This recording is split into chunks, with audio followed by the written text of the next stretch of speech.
Oh.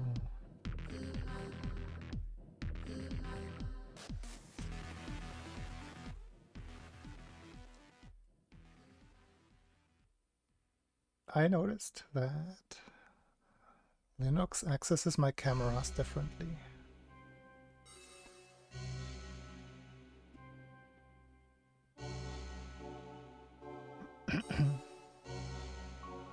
Hey Corn. Hey Sam.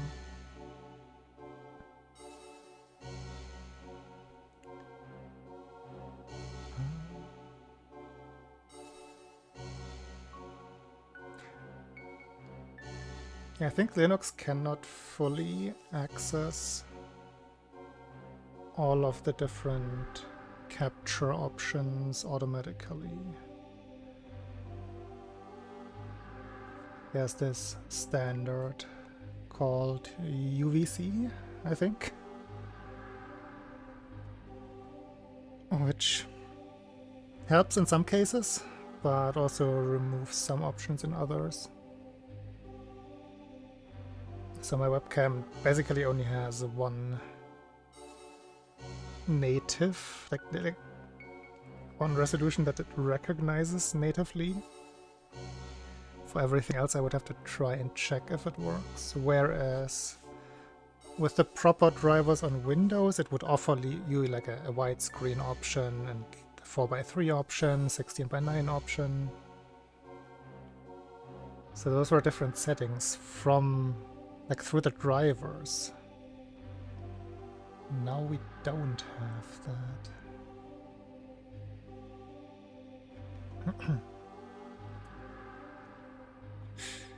Of course. Oh, also I noticed that usernames are not colored in my thingy thing.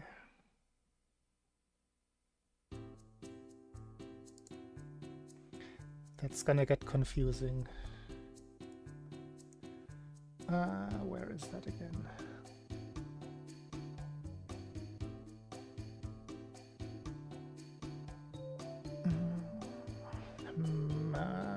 Message styling, I guess. Yeah, that's the correct one. Where is it though?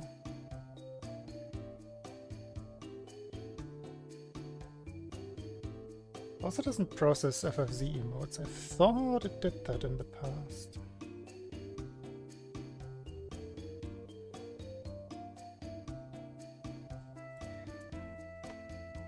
That's the thing that I have to just figure out by trying these small things, whether they work because of don't work because of Linux, different implementation, or if I just forgot to migrate a setting. Where are the colors though?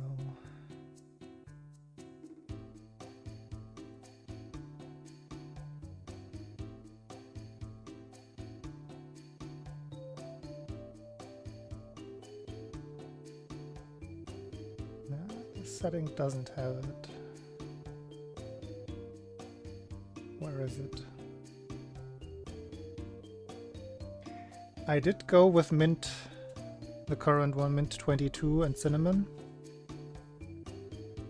because it looked like the easiest change, and I think it's a good decision to go for this first, just to get a proper idea what Mint can and cannot do, and then while reading up on Mint, you pretty much get the entire bubble. Oh, but this would work so much better on this distribution, and so on and so forth, and over time I think I can make up my mind what distribution I want to settle on, or if I don't want to settle on anything. My idea right now is to just basically get separate like excuse me, actually separate physical drives for different distributions, and then just like the dual or multi-boot between those. Because I think that's the cleanest option that you can go for. I have Mint on a separate hard drive, an internal SSD,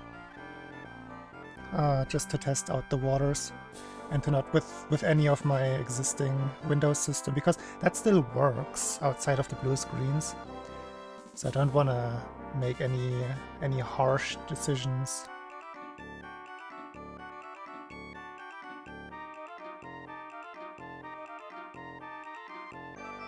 Yo, Jacob! It is a good flavor so far. I've ran into some issues that might or might not be because of Mint and it being a little bit behind in the development cycle. Like it's supposed to be stable, so it's not gonna be cutting edge, especially when it comes to graphics card support. I might run into some barriers that might not be there on other distributions. I noticed that with trying to get VR running, which I haven't managed so far. Like, I have managed to get VR running, just not Beat Saber. But that might be because there are like layers to it. I haven't even tested it with other Steam games.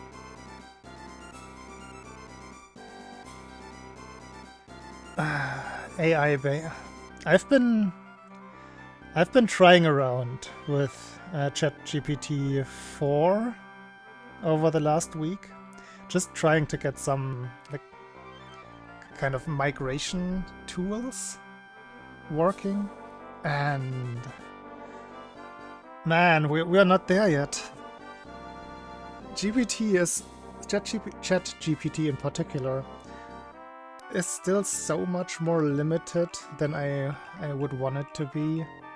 Like, it runs into brick walls so quickly as soon as something gets just a little bit more complex. And it makes up so much stuff, it doesn't stick to instructions at all.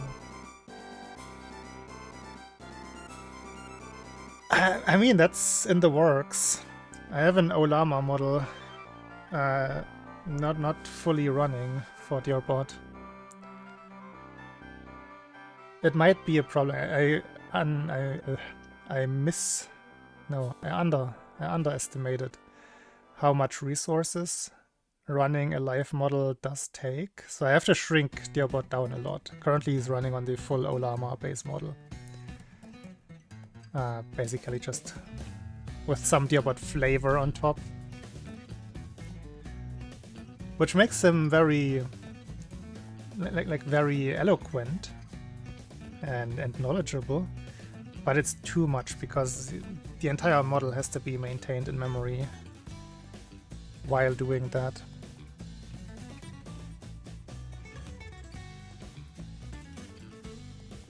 No, I mean, that's not the Dearbot portion. That's that's the Olama version. Or portion, I should say. Yeah, and that's part of my problem. Or, well, that's part of my decision process, that I will shrink down the model a lot and remove a lot of the eloquence in the process. Basically, do it from scratch. Anyway, where are these username colors?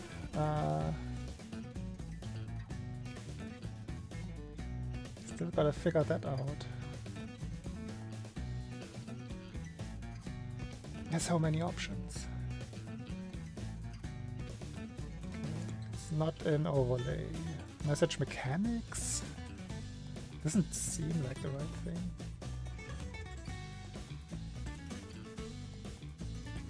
Am I just overlooking something entirely?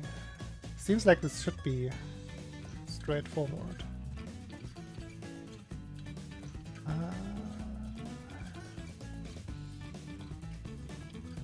Because there's also style things in the mechanics.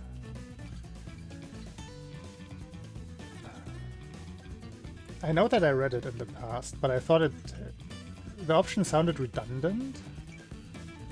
Because I was assuming the colors would be automatic, but I guess that very option that sounded redundant was the option. message visibility. That doesn't seem right either. No, that's not right. Okay, it's not in styling. It's not message effects. No.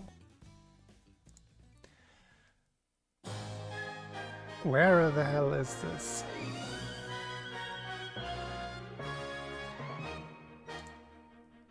Oh. This was always how the stream was gonna be, by the way. We're not being held back by anything. This is necessary.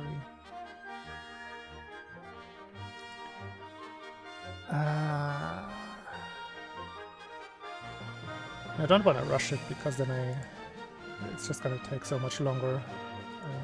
Just don't read something.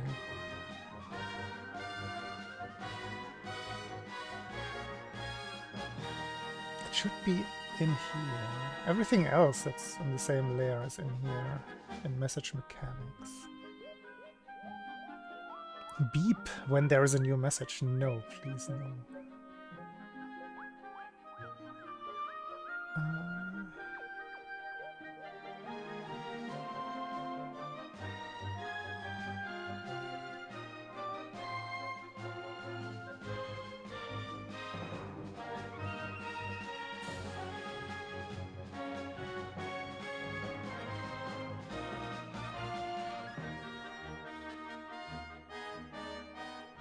No, it's definitely not in this setting.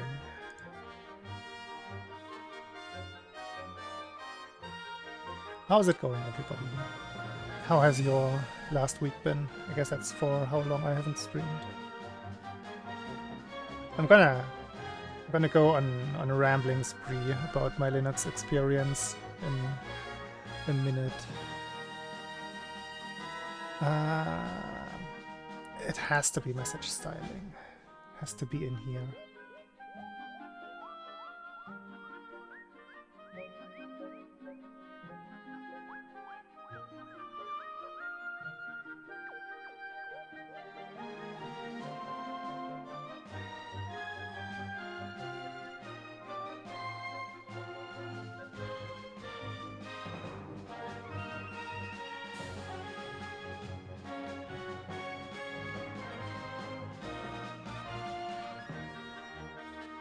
It's not in here.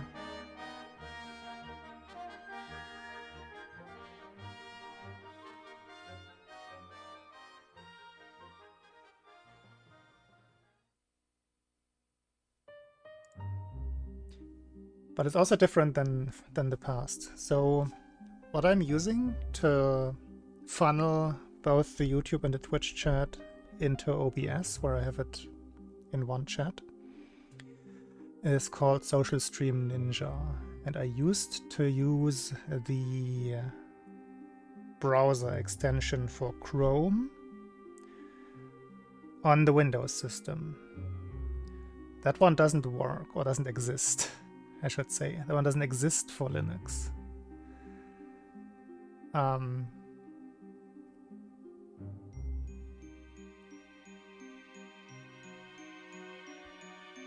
So now I'm using the standalone version, which is like the same thing in an like Electron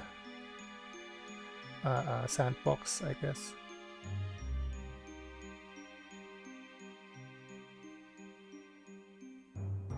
That basically creates its own browser windows, which it then accesses from within the app portion.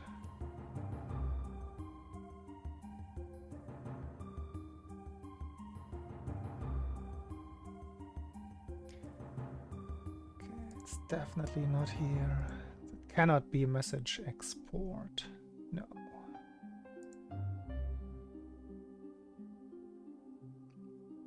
Options. Host mod streambots VIPs. I don't think that's it. No. Overlay.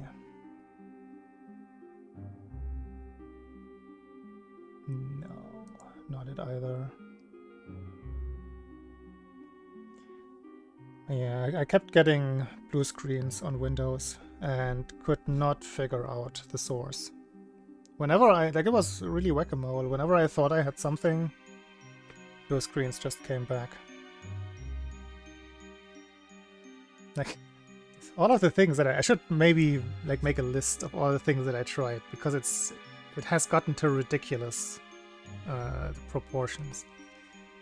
I even thought at some point that my keyboard, which is still here, the old keyboard, at some point I thought it was the keyboard causing the blue screens, because it's just so old, and when I blue screen, sometimes the keyboard would be the first that would lose functionality. Turned out to be entirely unrelated. I switched in between so many different graphics driver versions. Thought I had the solution by switching back to a certain one, because at first the blue screens actually went away. Good indicator. And then I thought I was at least onto something, because the driver file that the blue screen report pointed to after blue screens came inevitably back pointed to a different file now after the downgrade of the graphics card driver. But anyway, the blue screens remained, just with different errors, so that wasn't it. The other keyboard that I tried has been sent back already, by the way. I ordered pretty much the cheapest one on Amazon, just to try if it could be the keyboard. And it was so awful that I wouldn't even want to keep it around. Like, it was like €7 or so. No, it was a little bit more expensive, like 15 or so. But I thought, okay, I'm gonna order this, and if it's not the keyboard, I'm still gonna keep it. It's a backup keyboard, but it was so bad. Like, it wouldn't react properly to the key presses at all. Sometimes it wouldn't react at all. Sometimes it would react 20 times in a row. So I just sent it back.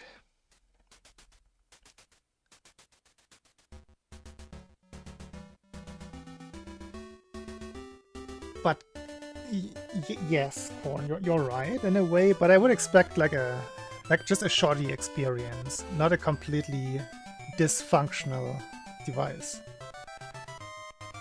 A keyboard is designed for you to be able to type with it, and it doesn't fulfill that, like that very one at all. Where were we? It's not the overlay, it's... is it mechanics, after all? Oh, that's a different mechanics. There's message mechanics and there's mechanics. Some of these settings are redundant. It is not this either. It has to be... wait, there's a different styling, is there? Yes, there's general styling, this has to be it.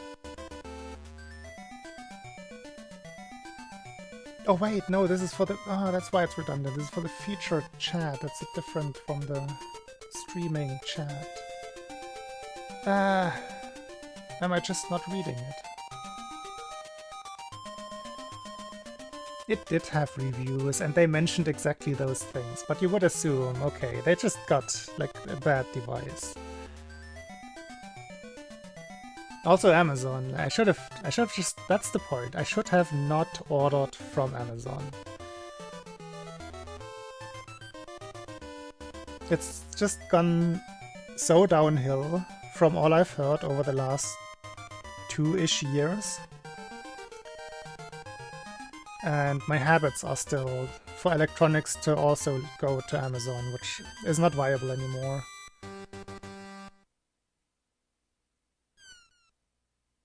I've never considered Temu or Wish, or... I have ordered from Alibaba or AliExpress. But that was 10 years ago.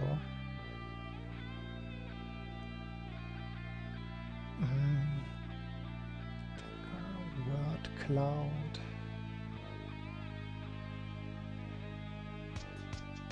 Global settings and tools. Okay, there we go. That has to be it. Message styling.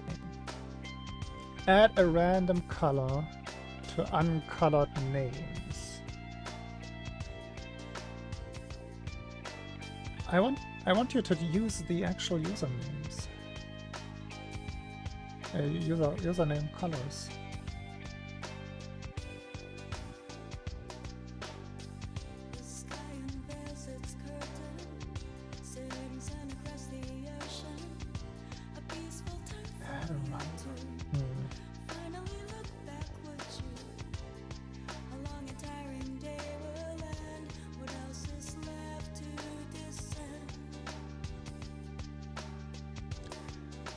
This has to be used in conjunction with color. But where's the color?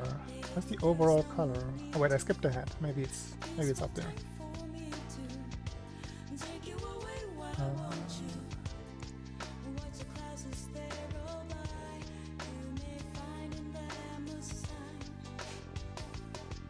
I don't even...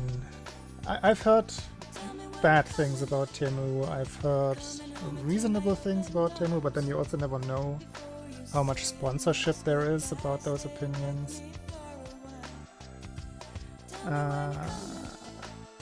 Okay, maybe I found it.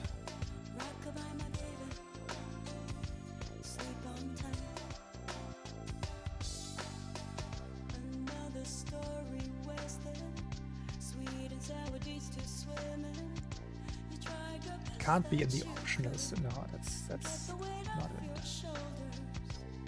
It's not in the mechanics. Message visibility. No, it can't be it.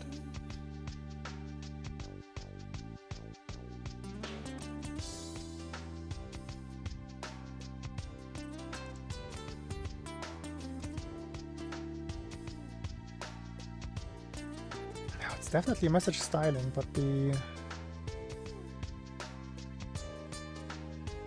Oh, jump to the color name option. Where is it? Oh, this is telling me where it is. Or is it? No, it didn't. It jumped to something. It jumped to message visibility, but that's not where it is. Where is it? Did I just...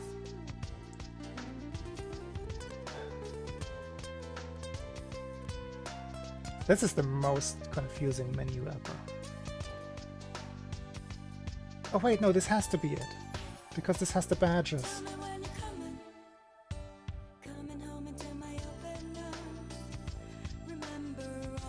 One by one. Show channel icon.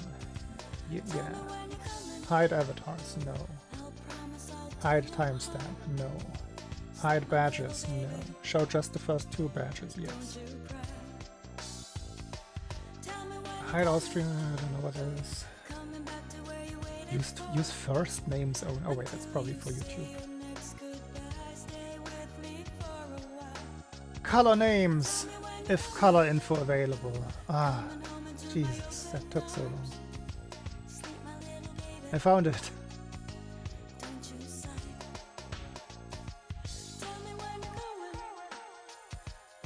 Now back to the other one. Also add random color if color is not available. Yes, okay. That'll do it. Now copy this link.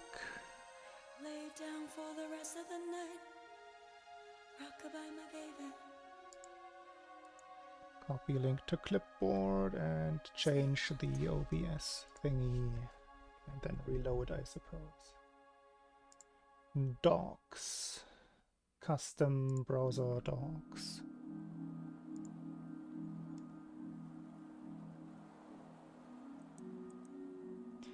Oh, that did in fact not copy the thing. Copy link isn't working. Okay. Can I manually copy this?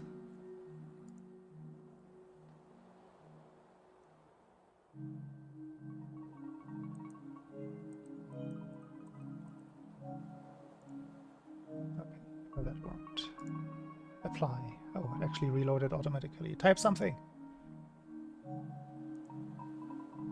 Yo, hey Servo, you're the first person with a colored name on the new system.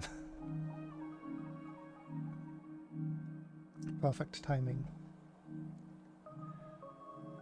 Okay, I definitely have to change my chatty on my second monitor.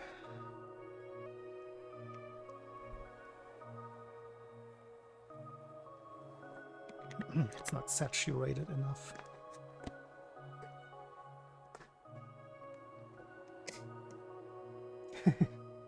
I just spent way too long to figure out a certain setting that only I benefit from. That is not visible to chat. Also, I haven't figured out, like look how discolored the hand cam is. It wasn't this bad before, was it? Frame rate is fine. It's actually very good. But it's very, very discolored.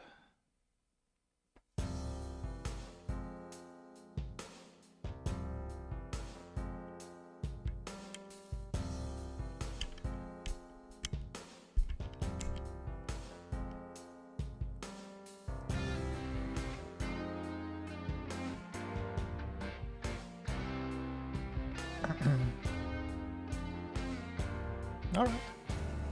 Enjoy dinner cooking. I think we'll be good. As you can see, I have a new and working capture card. There's quite a bit of delay. I just noticed.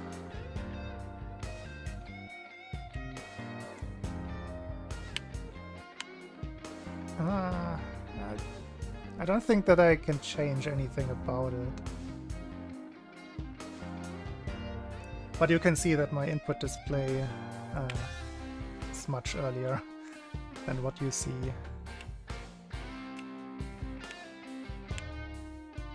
That's almost a second. That is rough. That's a bit much, but again, I don't think I can change this. I'm happy that I got it running at all. It is, after all, not an internal capture solution, so some more delay was definitely unavoidable. That's my new capture card. Because the internal one that I have doesn't have drivers for any Linux distribution. And I don't think I'm currently able to write my own driver.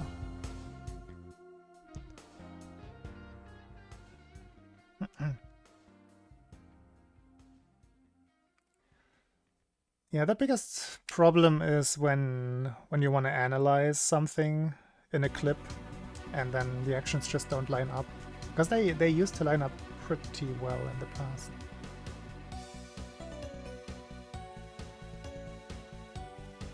Like it's really just if you go back and want to check something, if there was like a wrong input or something.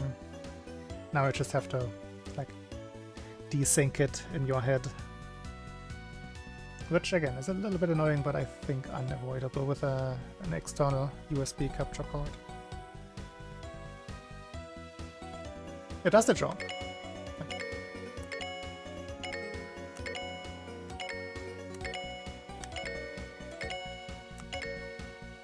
I mean, it's gonna be interesting if the audio is less delayed. That could be a thing. I haven't tested that yet.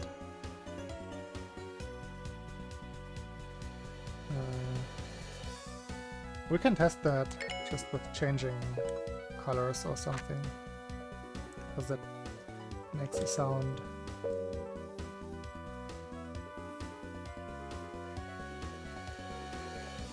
This is something that I might have to change for myself. I might have to split the audio before going to the capture card. For myself, that is. Like with the old solution, I could use the OBS audio because it was like less than a frame delay. As good as it could get. I'm still getting the audio through, because my TV doesn't have audio itself, so I'm still getting audio through the OBS capture. This is 100% gonna be a problem for now. I don't know if it's hard. Never done it. I assume it's hard. I assume I don't have the knowledge about C++ that I would need for that. Okay. Oh yeah. It is synced for you. It is not synced for me at all, which is a minor problem for the stream. It's a bigger problem for me. Should be perfect for you.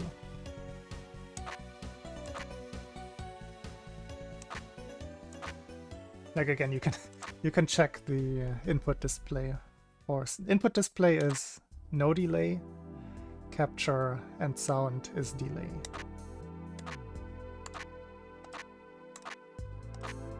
It's like 0.3, 0.4 if I had to guess.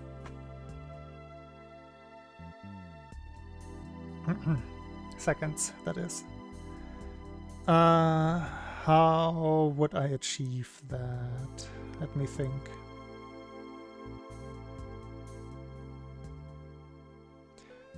How would I achieve that? So currently the audio goes... Wait. What? I think it's GIMP as the standard drawing program. I don't think there's anything easier or anything more basic in Mint. GIMP is awful for just drawing.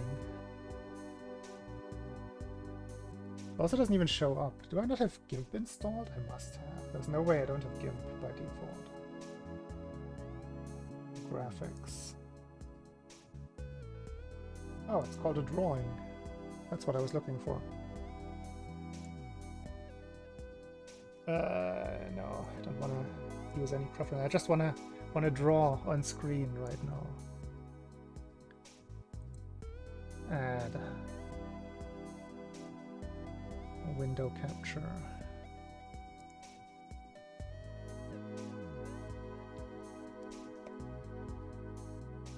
Draw. See, that's my chatty, and that's not saturated enough. There's not enough contrast in there. Do you agree? Oh wait, you can't even see it yet. Oh wait, am I adding this to the wrong scene? I'm totally adding this to the wrong scene.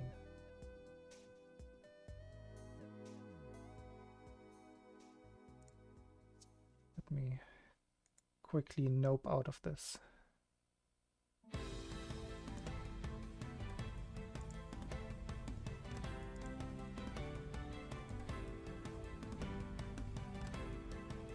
One second.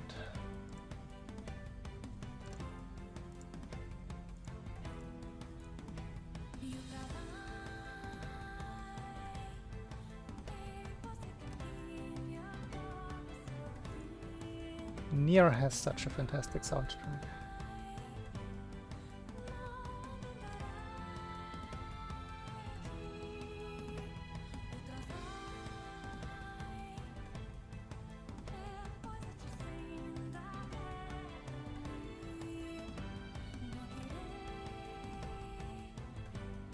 Wait, what screen are you talking about? The capture? The game capture?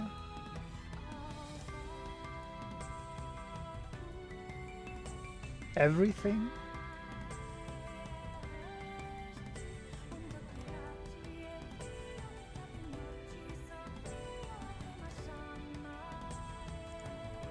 Anyway, we're skipping me showing you my other muted colors. Where's the drawing program gone? I don't see it in the options.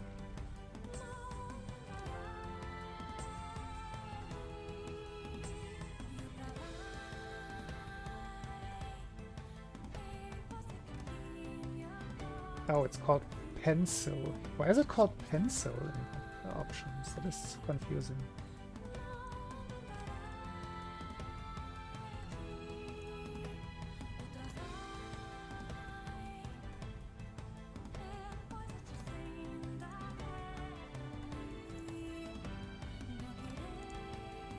Hey.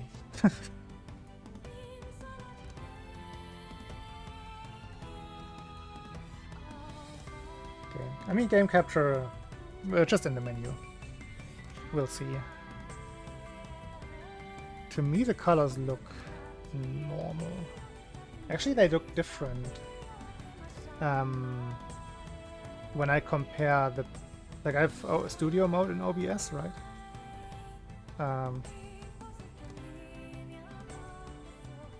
And the preview looks slightly... yeah, more muted than the live. Interesting. Anyway, I wanted to show you what I meant. So currently I don't have my tablet plugged in. I will have to use the mouse then. Currently we have the console. That's the console.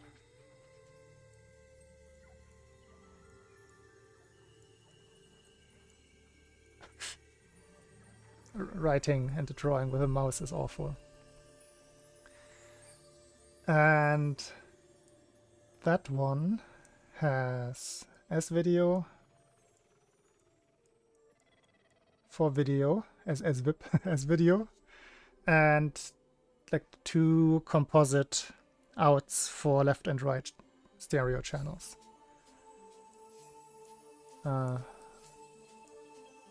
Audio left plus right.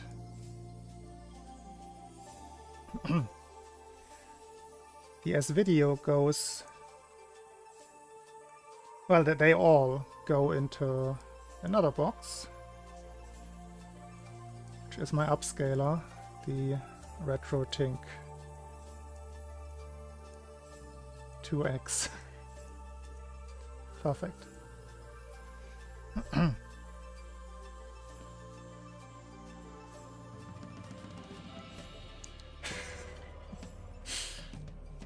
It's hard, okay? And this goes into another box, which is the new capture card. CC.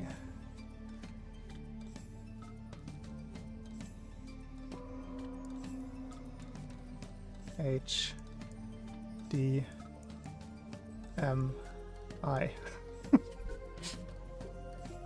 Which in turn goes into the PC.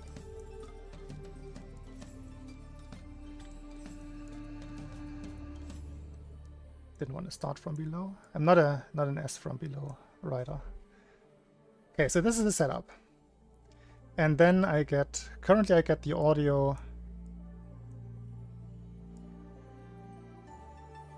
from the OBS capture. This is audio. Clearly.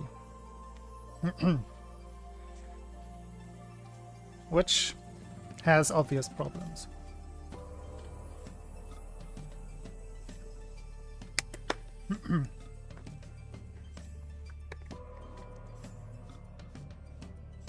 Meaning, I left space, meaning this part right here is where I have to intercept the left and right audio channels.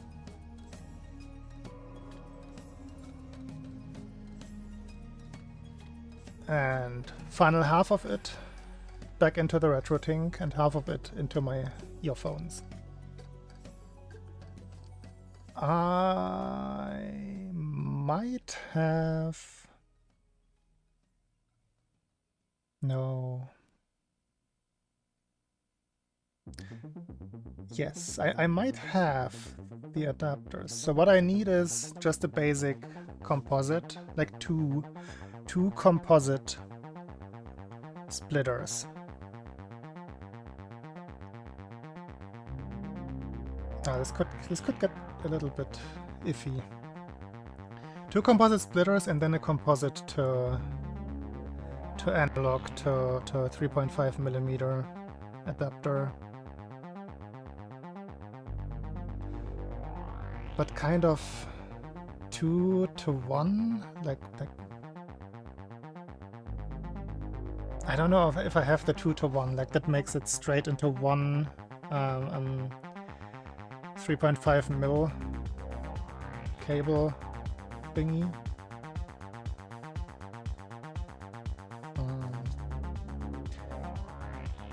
Give me 1 minute. I have everything sorted, I think.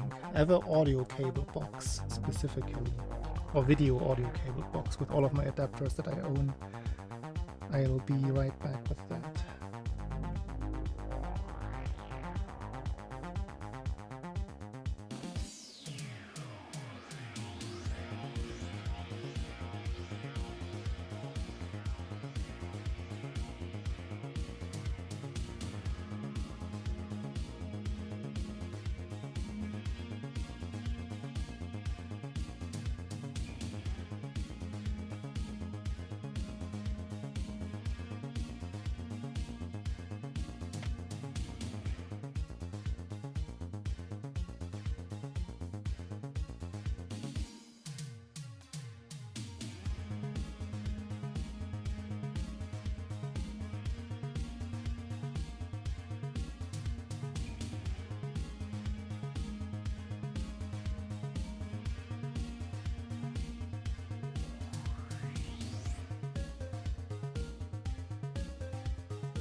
I think I'm missing part of it.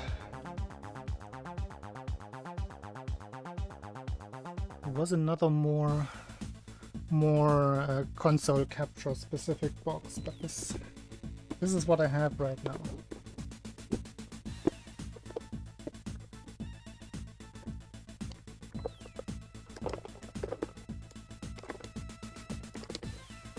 So I do need female composite to 2 whatever. Well, no, it should be female to male.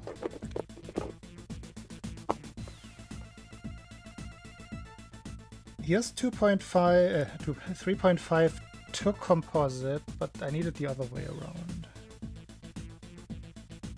Which I guess could work. These are multi-directional. So if I find the other ends, like a male to male somewhere, then that could work. Male 3.5 to 2 female 3.5. That's useless. Just gonna make sure I look at everything that I have. This is composite to male to 2 female. That could help. I need male to male. This is female to male. Female to 2 male. Do I not have male? Wait. No, I need female to 2 male. That's what I need. I have 1. We have 1 channel sorted. Do I have a second one of exactly this? Please tell me I do.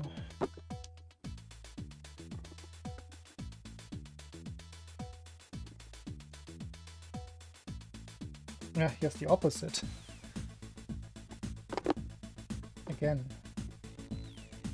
Or do I only have one version of each? Please, please no. Oh wait, what is this? This is female to something.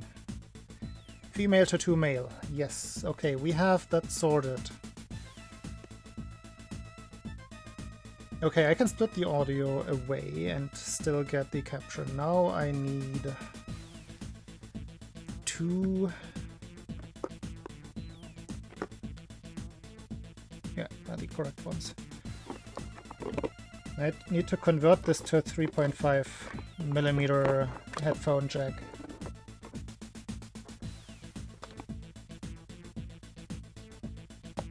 Which I guess is this. Where again, I don't know if this direction works. But I also need another female out for my headphones to plug into.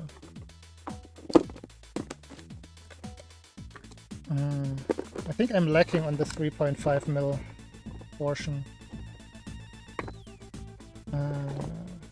Oh, this is my old S-Video splitter. Not using that one anymore because I do have a signal switching like box now. These are all S-Video cables on this side. Oh, by the way, here would have been my last resort capture option, my very first capture card, the Dazzle DVC 100 that I got on eBay for €3.50. This is only composite. This is a component splitter. I don't know I had that. As video to component. That doesn't preserve signal quality, that is. So I'm not sure why that exists. Maybe it does. Just want to make sure I'm not overlooking anything, but I don't think... There's something still packaged. What is this? No, it's empty. Oh, I know what that was. Yeah, of course. The DVI. That's this one. DVI to HDMI. Huh. Okay, I have half of the solution. Do I have...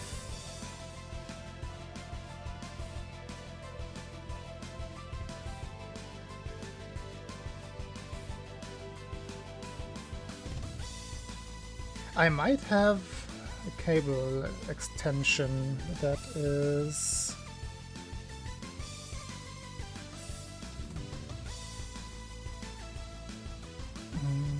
that is female on one side.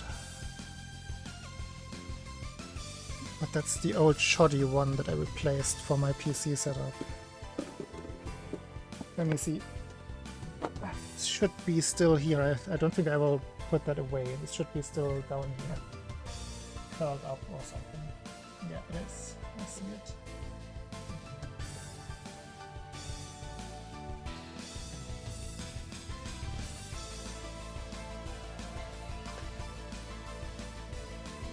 Gotta be careful not to mess with my input display. Those cables are very fragile.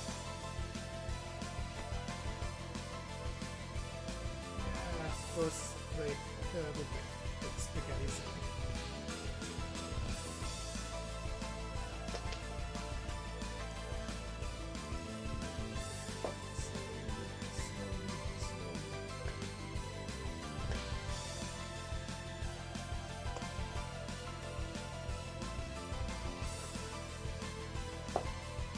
Why do all cables always end up in knots? Like what's the physical background here? Why is this so consistent?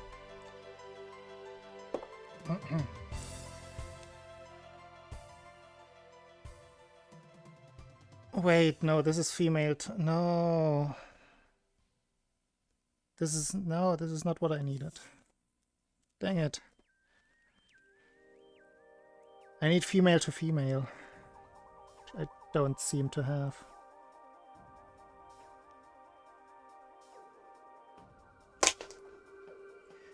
Oh well, I know what to get then. It's gonna be not too hard. No, it's both, Hey, Jonas. A few weeks, 1 week. Don't exaggerate. These are two separate things.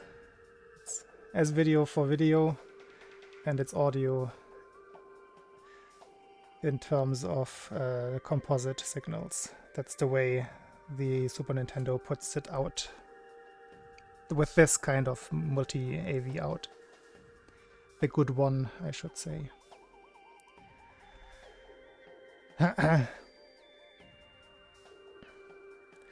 Arrow to the top right is what we were focusing on. That is where I have to interject to get my signal from for my headphones, so that I also can hear the synced up audio with the game. Because right now, forget about the arrow. That's the setup that I have. How do I use this? Where's this? No, where's the eraser tool? There. No! Why is the eraser black?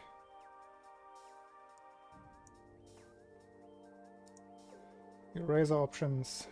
Replace with transparency. What? Oh wait, no. I guess transparency is black here. I don't even see what secondary color I have set. Replace with... No! Oh wait, that's the secondary color.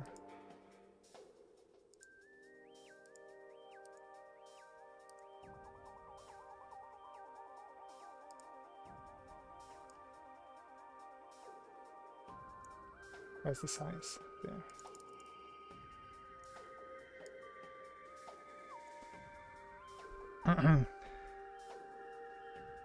I don't have to sort or anything. So currently, wait, I should have an example somewhere. That's plugged in. They're all plugged in, kind of.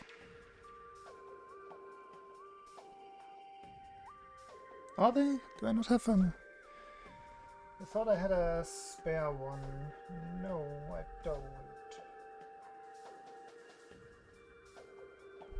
Wait, I have the NES one. Gotta make sure to not pull too hard on it. Ah no, the video is plugged into some... well, whatever. Never mind. But yeah, what comes out of the... Oh wait, I have one right here. I'm stupid. Yeah, what comes out of my... So here's a multi-AV out, as is found on the Super Nintendo, the NES, the AV Famicom, I should say. That's the one that plugs into the Super Nintendo on this side with this thingy. And worst case scenario, this is what you get out of it. That's just your regular composite signal. Yellow video, the other two left and right audio, stereo audio. The better option, and the Super Nintendo, most Super Nintendos are capable of that, is outputting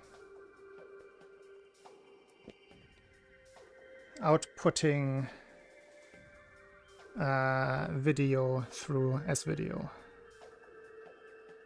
Y-C. That's what mine does. So mine doesn't have the yellow one, mine does have this one instead. So this is what I get out of my Super Nintendo, these three.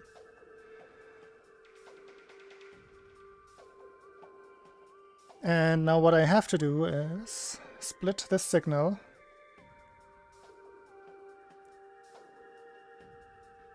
So I found the things. I have one splitter, I have two splitters for the composite signals. Video I don't have to split, right? So one of these each goes into the RetroTink, the second box, RT2X. And the other two, the other two, these ones, is where I have to get my audio from. So what I need now is a...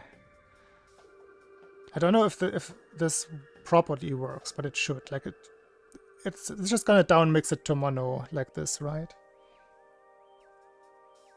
Because I do have this, so this exists already. So all that I need now I have it on 3.5 mils. All that I need now is a female to female adapter. Well, a male-to-male adapter, a female-to-female cable that I can then plug in my existing headphones into. So I'm almost there already. Look at this nice cable salad.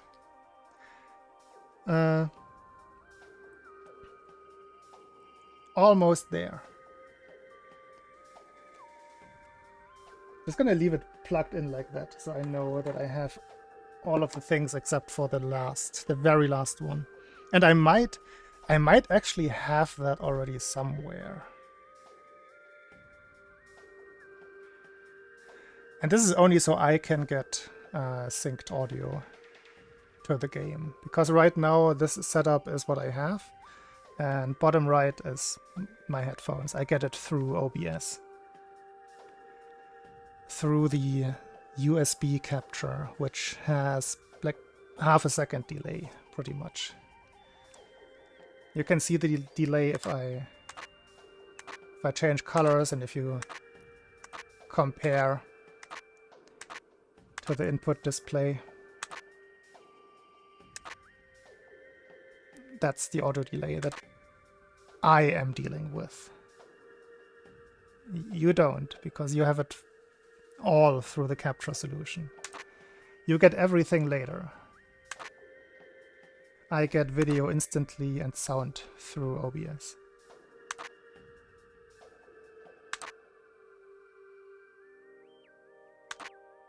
Why would I solder them? I can just keep them connected like that. Like what? Maybe I'm missing something. But how can I simplify this? By soldering an alternative. I can make it shorter, sure. But I don't need to. I want to be able to reuse all of these components. And I don't need to buy... Like, I don't know the pin outs. Or like if composite signals have any specific... Like, they're only one pin. But I don't know the internals, so I'm not sure what I would be working with. I've never done any audio soldering except for speaker cables.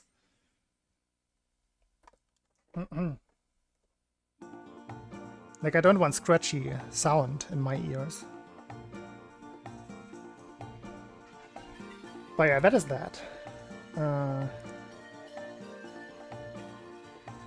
So that's a work in progress. That's probably gonna prevent super serious runs because I kind of need synced audio for that.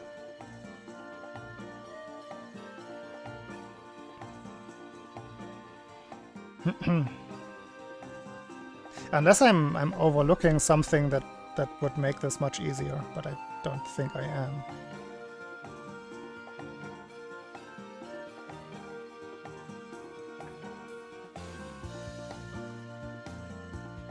It's interesting that you can still... OBS caches this somehow. Because the program is already closed. Wait, no, the program is not closed, but it's... Never mind.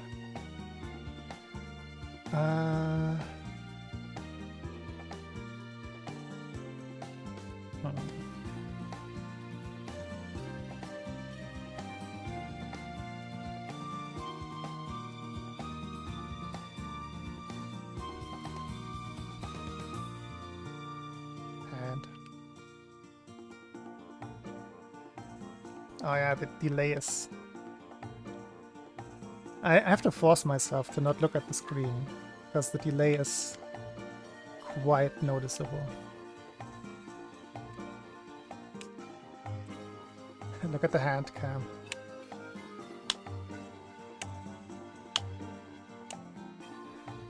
That's a good half second.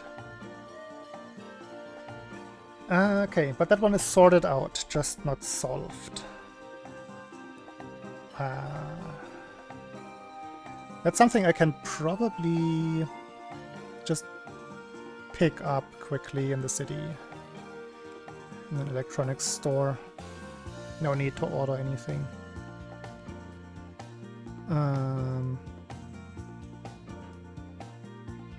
So, plan for tomorrow.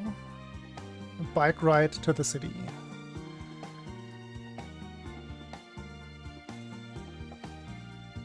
Okay, what else? What else do I need to figure out here? That's a big one, though. That's one that is crucial for the health of the stream.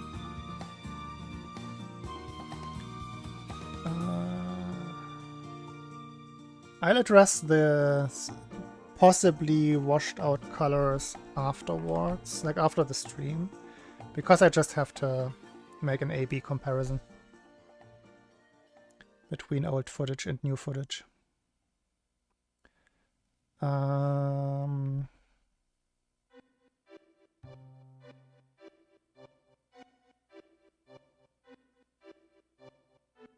What else? So yeah, the hand camera. I don't like how overexposed and washed out at the same time it is. But also, I think it's less grainy than it used to be.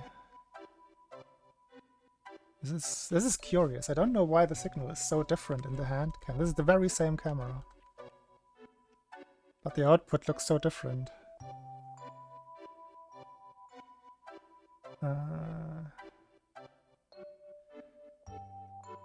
I don't think I have any options.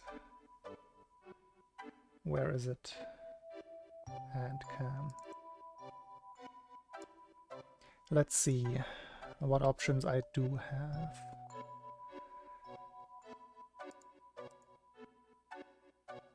Video format. Well, I guess that's...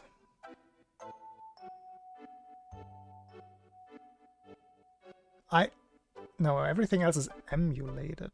So this is what it does on every UVC source. So Linux can make use of all kinds of imaging devices if they support the UVC protocol, which is the case for everything that I have plugged in right now, including the capture card. That's all going via the UVC protocol.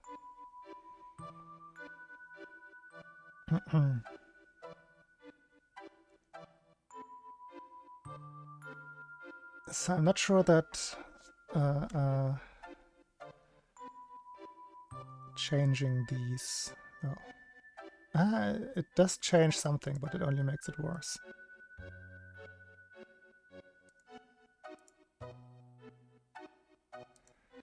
No, I don't think it actually changes anything.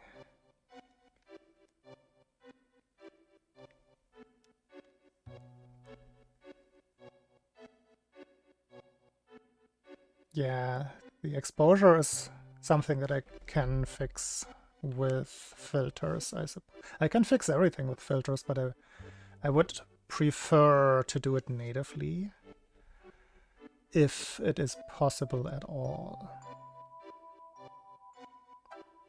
Color range default, color range forced full. No, that is probably the default. Yeah, color range doesn't change anything. As in, there might not be any options here in the first place. Brightness is already at 0. Oh, I have some saturation options and some hue changes. This could do something. Ah, live split. We're gonna get to that in the next scene. It's a work in progress.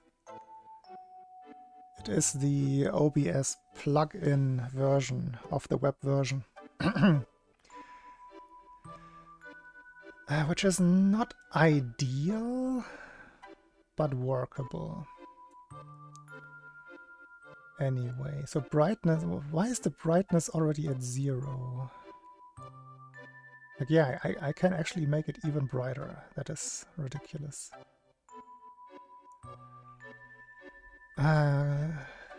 It's already so... Like, looking at it now, it is as grainy as it used to be. So contrast will only make it worse.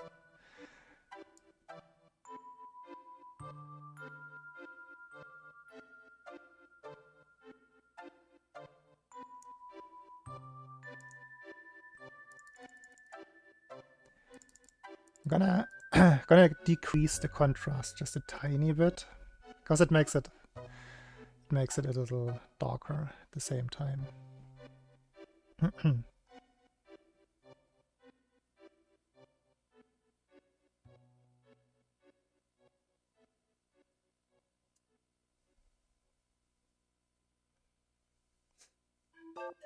Saturation is gonna be awful. Yeah, this is achieving the desired effect, but at what cost?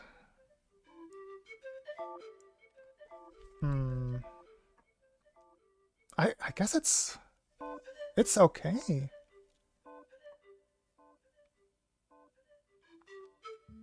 Like, we're still oversaturated. But at least now you can distinguish the button colors. If I go full saturation, this is fully boosted saturation.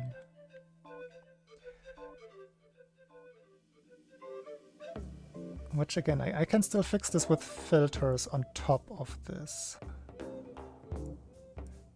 But as few filters... White balance automatic, wait. If it recognizes something wrong, which it clearly seems to do.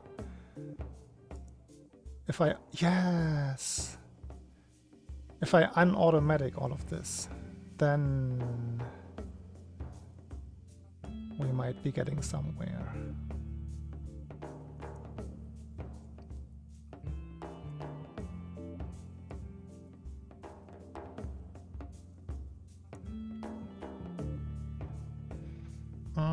Yeah, this is worse than before.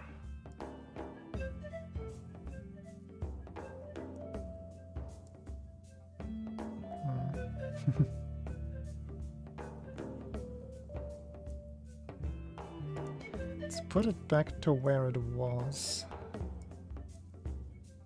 At full saturation and auto white balance. Yeah. Nah, unfortunately, this is actually the best.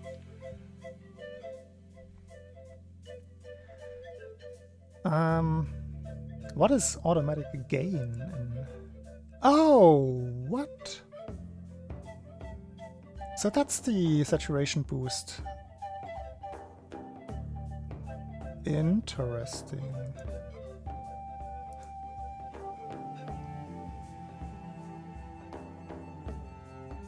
I think this is a better base. No.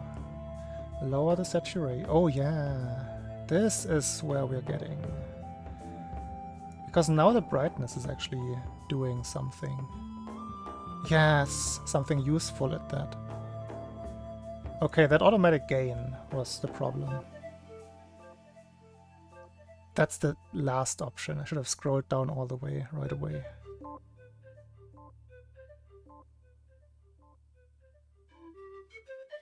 Oh wait, no, the very last option is auto exposure, which I would assume does something similar to the white balance. If I put that on manual, what does it give me?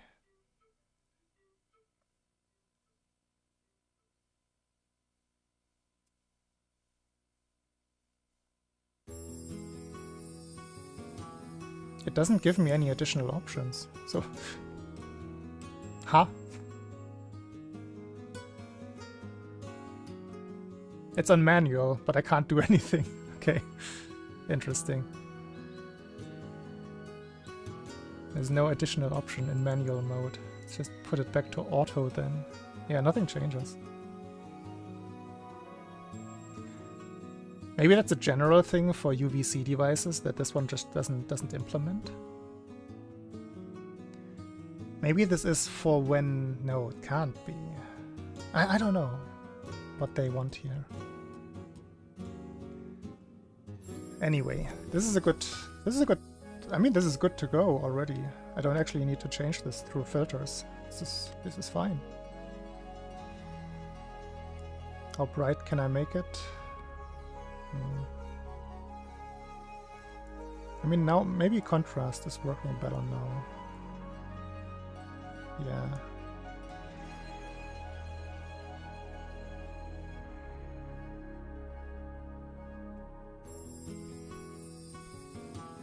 Something like this, and then carefully amp the saturation. Yes.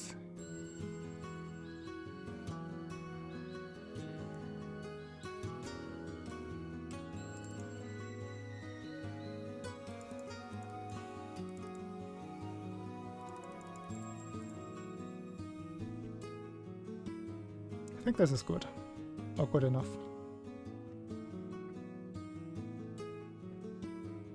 Like you have the comparison right there. It's clearly oversaturated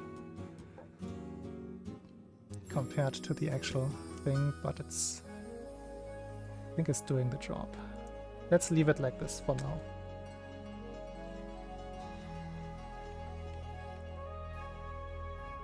My hands are not actually that yellow. For comparison, hand comparison. The hands are touching. This works. Okay, so I got my input display working better than before. Like, this is a proper implementation now.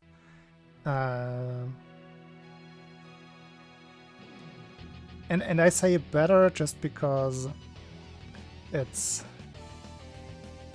the Linux version seems to be less error prone, and it was way more, it was a much better out of the box experience.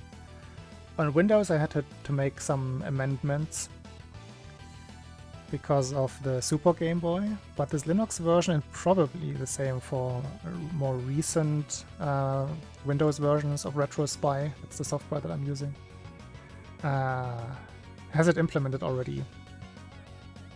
The old version on Super Game Boy would always give you the button doubling. So if I was pressing B, it would show this. This one has full pad. All button controls, even on Super Game Boy. That's the big difference here. So very good.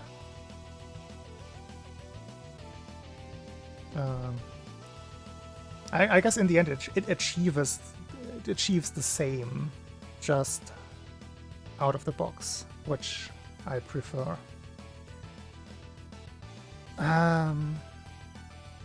Yeah, and porting the skin was trivial. Same format.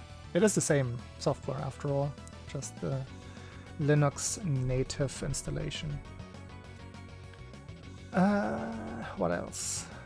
Okay, let's jump over to the run scene and live split.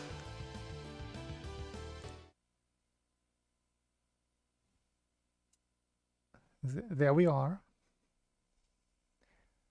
I don't particularly like how it looks, but if I use this version, which is the OBS browser plugin, browser live split plugin, it removes a lot of other inconvenient things. I don't have to run live split separately. It runs entirely inside OBS. So I don't have to have like an additional window open anywhere. That's a very big plus. It doesn't fully support, well, it basically doesn't support any of the regular live split components. Like, as you can see now, it doesn't fetch the current world record anymore.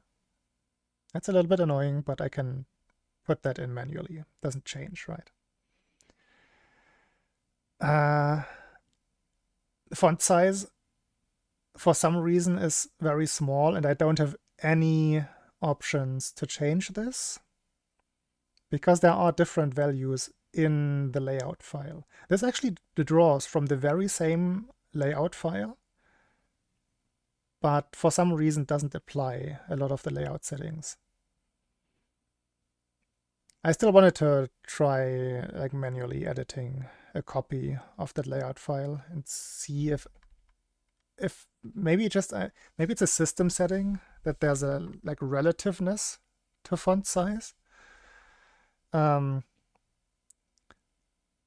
I just have to crank up the settings over the top to make it look similar.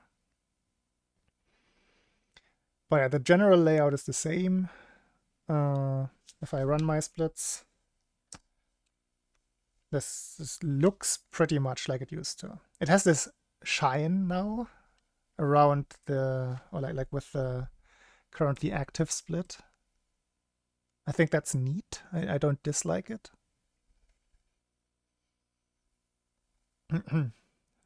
So all of the previous splits just become like completely black background and everything else. Oh wait, where did the music come from? Huh?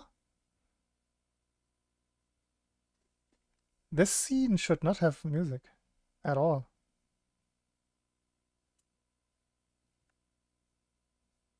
That's a bug.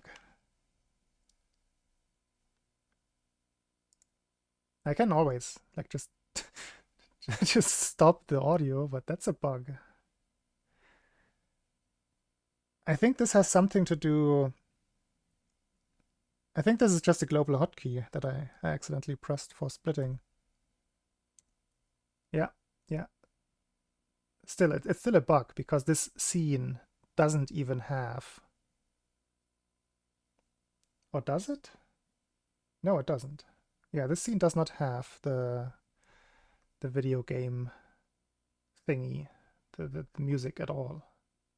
That is interesting. I think that's even worth. Let me make extra sure.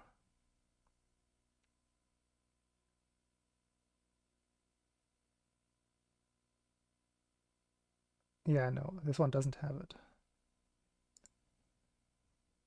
Ah. If it's... That's interesting. No, it still does it.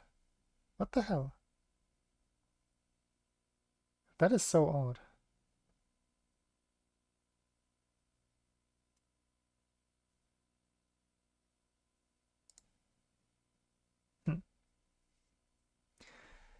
I guess, yeah, that is a bug.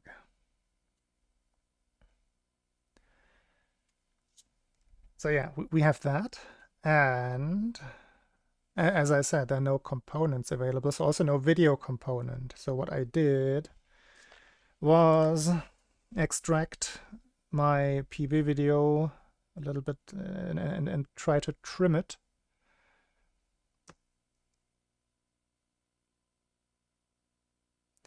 And now this should reset with the reset button.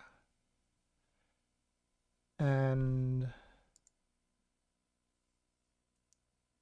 wait, you can't. So keyboard here. Wait, this side is what we need. So my split button is on numpad 0. Reset is on comma. And what I did, I was just I put the replay video on 1. So now I can just press these two buttons at once to start my runs, and that will start the video and the splits in one go. And then resets. Like that's a double. It's mapped to both the things. Because obviously I can't map start video, or like I have to map restart. There's separate restart video and start video. If I only use start video, then you cannot restart it with the same button. It only starts at once, and when it's done, it's done. So it has to be a restart. So it cannot be the same button as my split button, because then it would restart at every split. So that's the reasoning here. So that should work just fine. And that is much cleaner than the old solution with the video, like sometimes starting on time, sometimes being a little bit delayed. That was out of my hands. That was because of how LiveSplit itself accessed the video through the VLC libraries.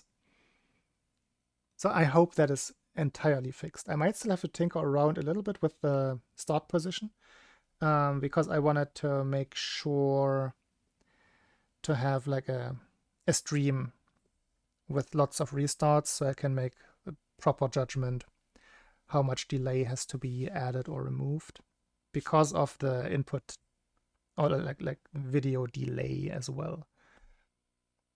So I have to see it on stream.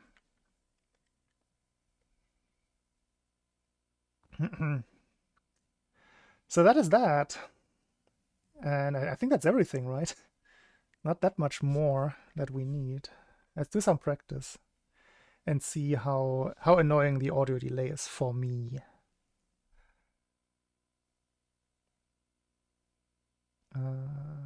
Practice. Wait. I cannot transition to my practice scene.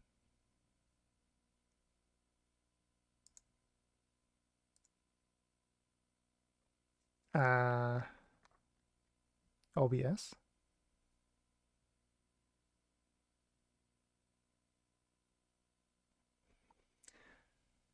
Let's disable and re-enable studio mode. Yeah, that's another bug. Something, I think me messing with the music control also messed with.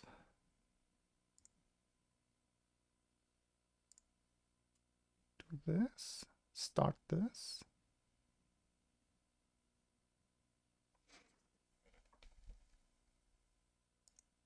Did I break the music? No, there it is. Huh, that was strange. Start wouldn't work, but next did work. I guess this is just the Linux experience.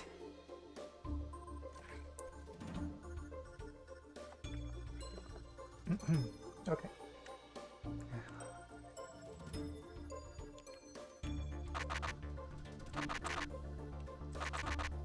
I can already tell that this is gonna annoy the hell out of me, the audio desync.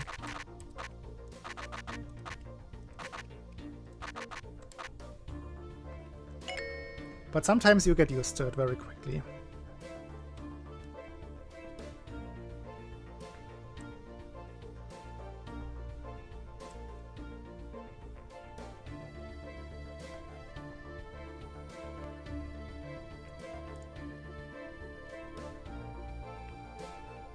Also, this will give me a better idea of how accurate the colors are. It's a different capture card after all. There will be differences.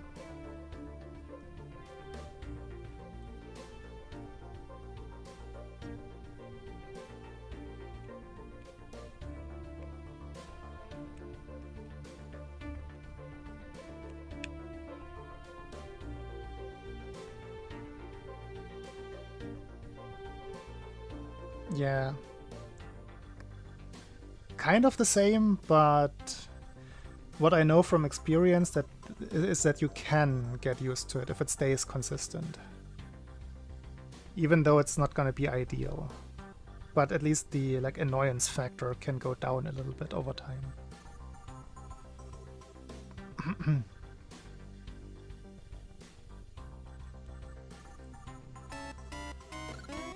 Oh boy. Oh, it's like right now it's really bad.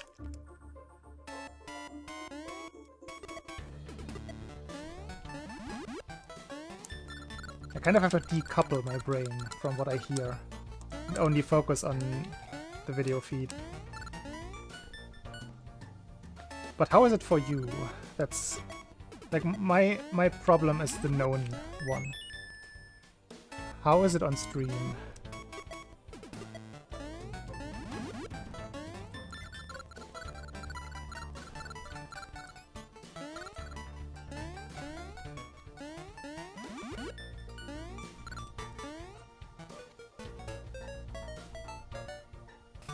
Seems fine. It should be fine.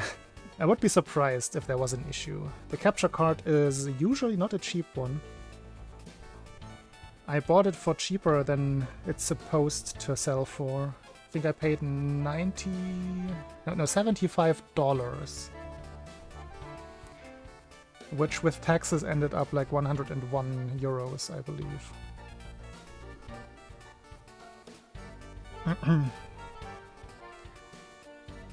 And it's like I found the cheaper version, or like the light version of it for 70, and this one for 75. So why not just choose the more advanced one, which has like this in case I would ever use it. This one has HDMI pass-through.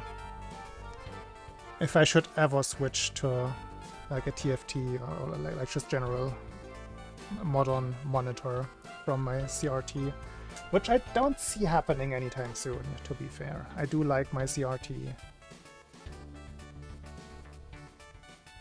The B stage? It's been a while.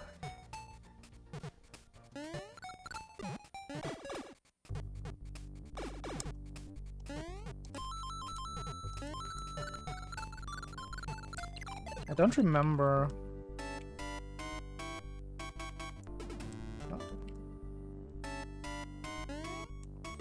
Let's do it sequentially. So I also get some practice in, and then go to the B stage from here.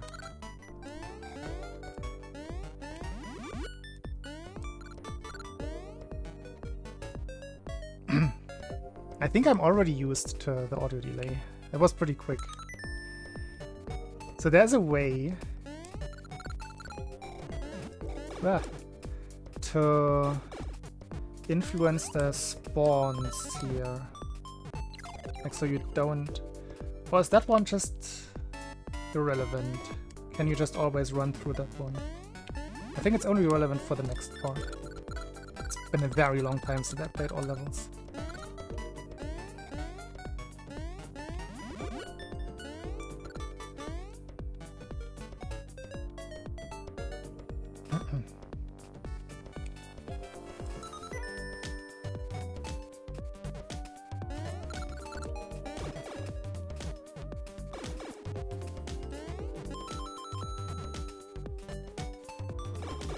I think it's only relevant for...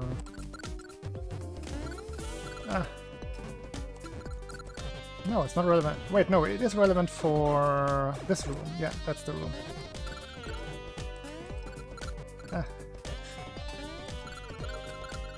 That's the one where you can manipulate the spawns.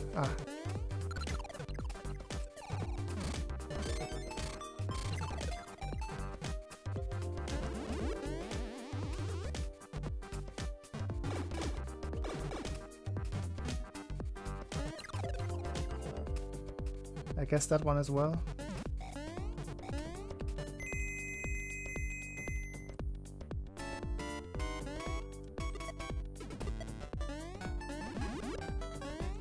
I'm looking forward to going back to all levels at some point. First of all, it means that I I will have gotten the world record in this. Because only then will I switch. And secondly, there are quite a few... like, first of all, strats that Adam and ILM used and developed when they were running. As well as lots of, like, even newer strats that I can just port from Glitchless to all levels nowadays. A lot of the swimming stuff, for example, gonna be very helpful.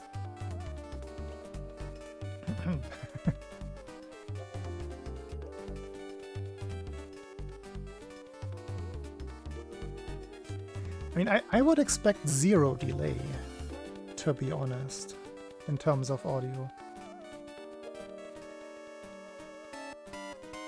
Because it never, like the signals are never separated.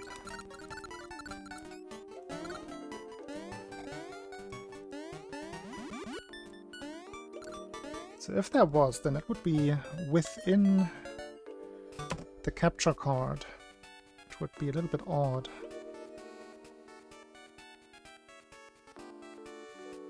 Ah, yeah, that makes sense.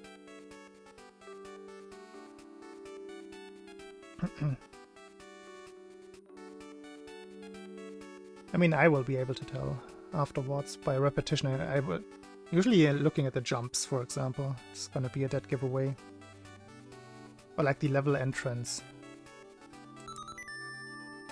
Like the sound should start as the hand goes up.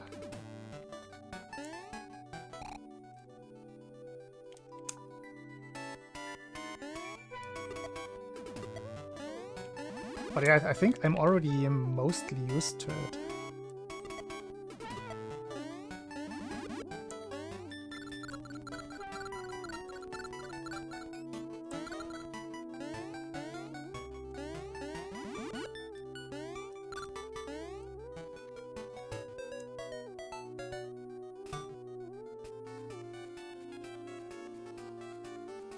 Yo, what, dear bot? Why?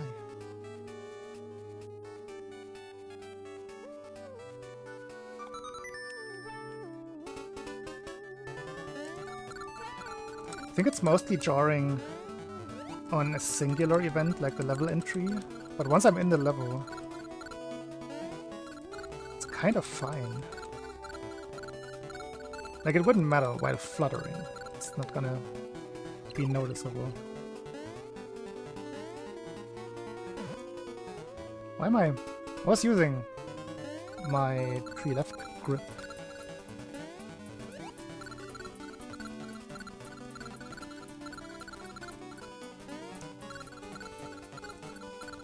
Yeah, if I focus on it, I can focus on the delay and notice it if I want to.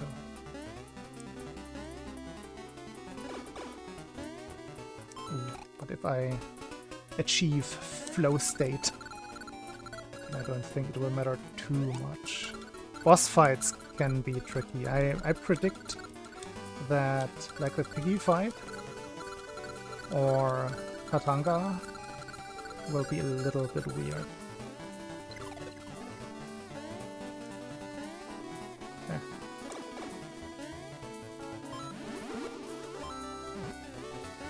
Oops.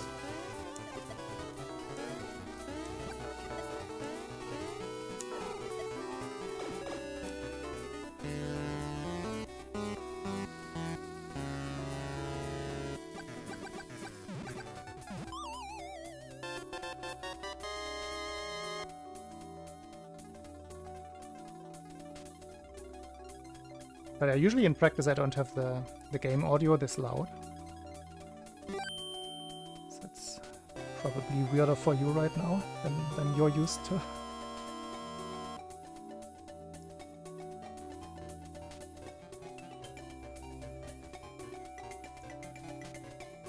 The thing is, I currently don't have a separation between what I hear and what you hear. We hear the same, with the delay as the only difference. But from what I've gathered, there are very good options in Linux to do all of the audio routing like in the system settings. Like there's this one like flowchart program where you just drag and drop your audio sources in a flowchart, and that does the settings for you. I have not played around with that yet. I have it installed. I have looked at it, but I don't know how exactly it functions. Oops. Maybe the small audio delay does play a role here with when boss fights start. But again, that's gonna be sorted out at the latest Tuesday. Like say tomorrow is bad weather and I decide to not ride my bike into the city, then I should at least do it on Tuesday. Unless we have 2 bad weather days. Well, surely that cannot happen.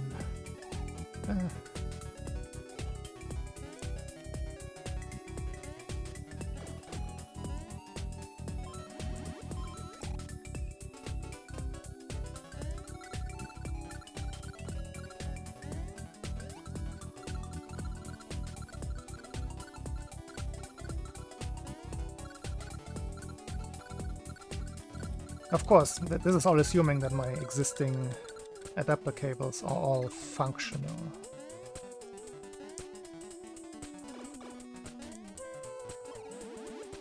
Why would they not, though?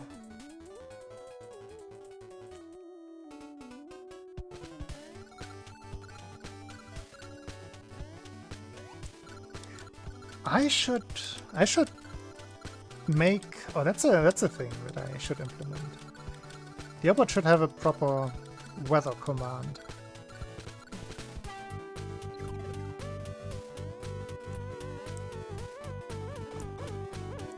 That seems useful. And easy to do.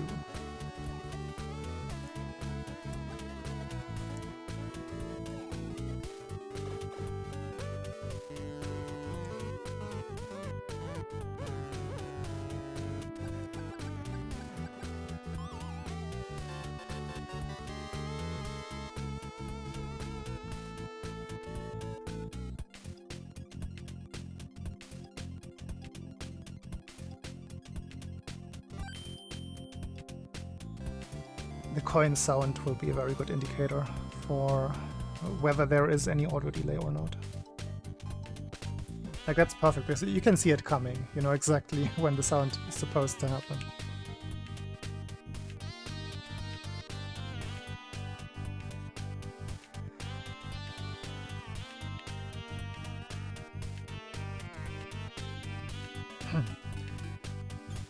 Yeah, so far I'm very happy with how this is turning out so far.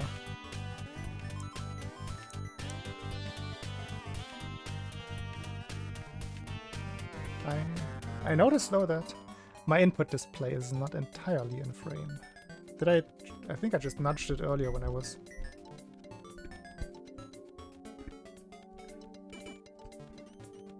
like reaching down for the cable.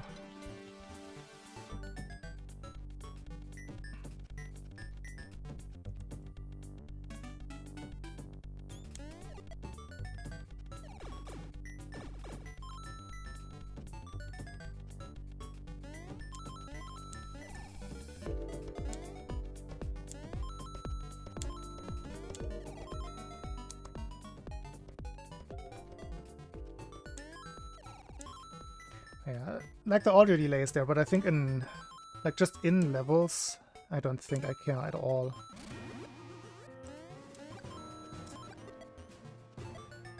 It's really only gonna be a problem. Oh wait, my splits are gonna be wrong though.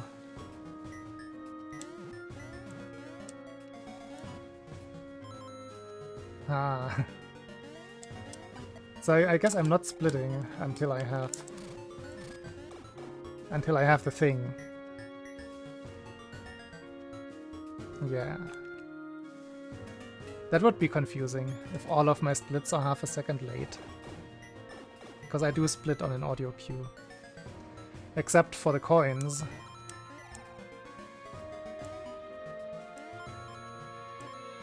So I would get fake gold splits on every boss level.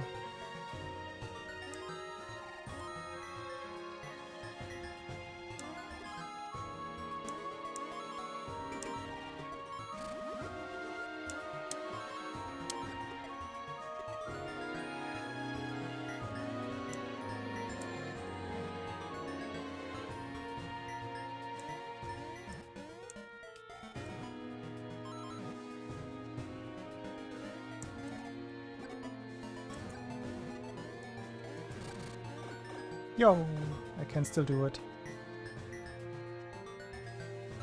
Music loud. I can fix. Let me check. Yeah, my mic is a little lower than it used to be. You are absolutely correct.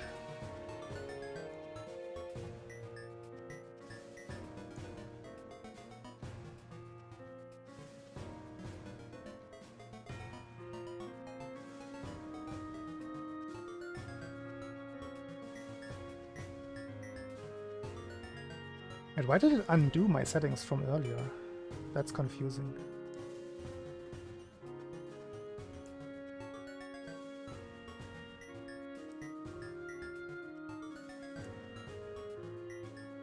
Test, test, test, test. Yeah, I have to talk quite a bit louder now, and I'm not peaking at all. Unless I go into the microphone, even then. Takes a while for it to peak. It's definitely different than on the Windows setup, which is a little confusing. Or did I... maybe I just had a gain filter on my mic. I think I had. But I don't necessarily need it. Because that was because I needed it back then because I couldn't separate audio sources. So I had to make sure that my voice was always properly audible. Now I have more control options.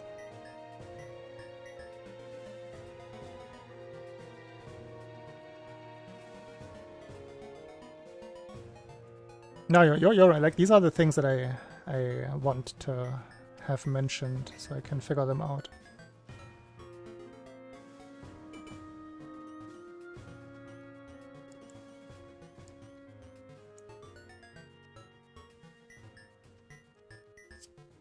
Is it good now? The levels look okay for me now. Let's check with the next song.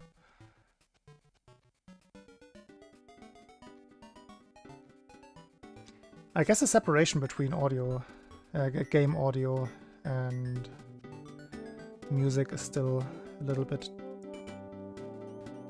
off. The game audio is supposed to be quite low in practice mode.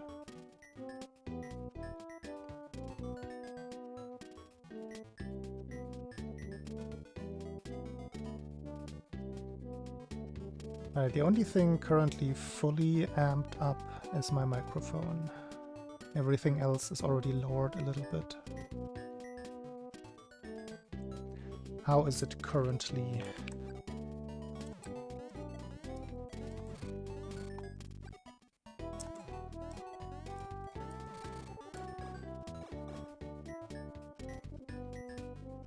I saw. Oh.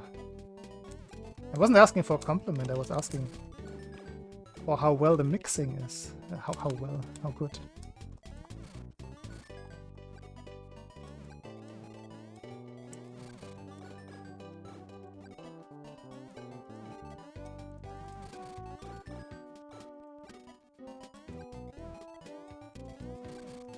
The good thing is, the gameplay is on point.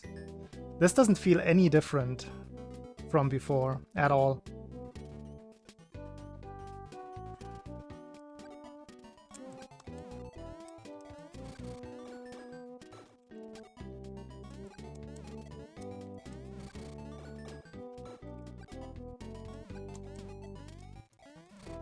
Yeah, 5 was the max. I wasn't expecting the experience to be a lot different. Like I'm seeing the game as I used to. There's no change in there. But like the overall experience is very different.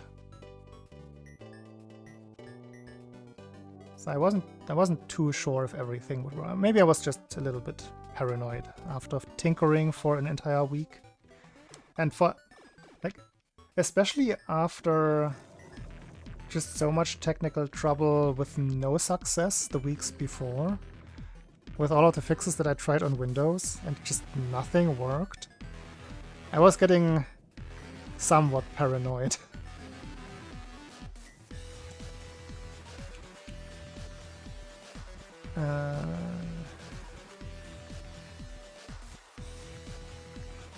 I think I actually want to do a run. The stream is not going to be too much longer, but I want to do a run.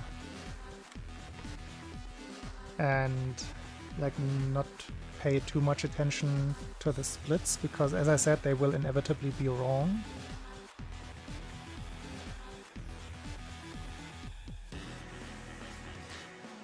Actually, I don't know how does this plug in. We'll figure that out in a second. How does this handle saving the splits? I think there's a save split option in the properties, but I'm not sure how much it does automatically, apart from that.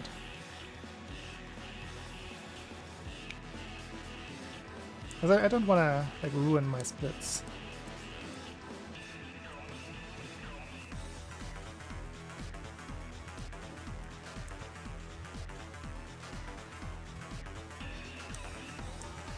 Yeah. Okay, there's probably an audio component for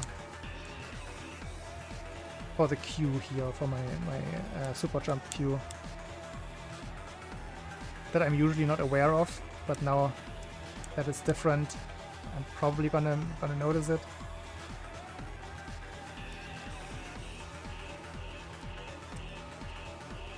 But it could also just be the break of a week. I think it's more than a week, because I did stream Beat Saber a week ago, I think. And not SML2.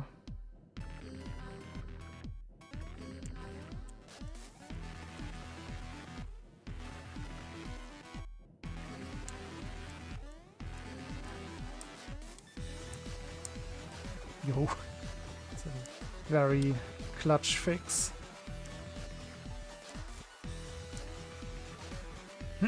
But yeah, I've been daily running Linux. I have not been on Windows except for when I needed to fetch some of my old settings for anything. All of my browser info has been migrated. All of my passwords are here. I have my Frankerface Z settings for Twitch all imported. What else did I need to fix? Like, of course, for my like daily programs, I had to find alternatives. Discord. There's a very feature-rich alternative for Discord, which is, I think it just puts like most Discord components in its own sandbox and gives you pretty much full control. It's called Vencord. No, Vesktop. Vesktop uses, like, Vencord is the port of Discord, and Vesktop puts it into this Linux application. And it gives me like fake nitro and access to hidden channels. Well, at least access to seeing hidden channels, not to accessing them. It's a little bit sketchy, but I like it.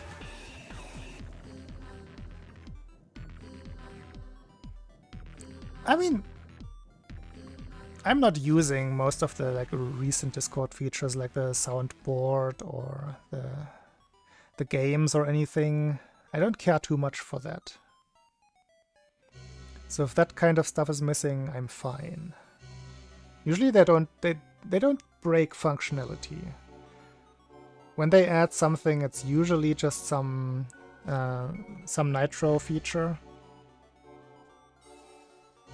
Oh yeah, it actually, like, this gives me full bandwidth without nitro for streaming on Discord. I don't know how they do that. I just know that they do that. It's pretty cool. Also, there's a super handy implementation for watching anime on Linux. Well, I guess it also exists for Windows, but I had to come up with a... Well, I wanted to look up the Linux way to do it. I should phrase it like that. And it's just so freaking convenient. As long as the sources are okay. Like, it fetches anime from a singular source, so if they have like a bad version uploaded, then you're stuck with that. So that's where it falls short. But so far it has been good for everything recent that I've watched, except for the subtitle color for one episode that were off. For watching anime specifically, yeah. It's a command line program, Linux. Who would be surprised? It's called ANI-CLI. ANI-CLI. ANI/CLI. And it's super cool. I love the convenience of it. Because I'm a data hoarder, which will surprise nobody. So I have had the habit for the last like 10 years to download every anime that I was watching and then archive it on a hard drive. I have filled up terabyte hard drives full of anime, which I never rewatch stuff, so I just have them, which is, in that case, in this specific me case, it's a bad habit. I don't need all of the data. Unless there are special cases where it comes in handy. Like a friend of mine whom I got into anime, who wasn't watching anime before, he started watching anime after I introduced him, in a way. And then figured out what he likes. And then he had a lot of requests what he would like to watch, and I already had it ready and could hand it to him on a hard drive. So in those situations, it's good. But just for myself, not helpful, not useful. So having the online-only option through this command line program definitely keeps everything a little cleaner.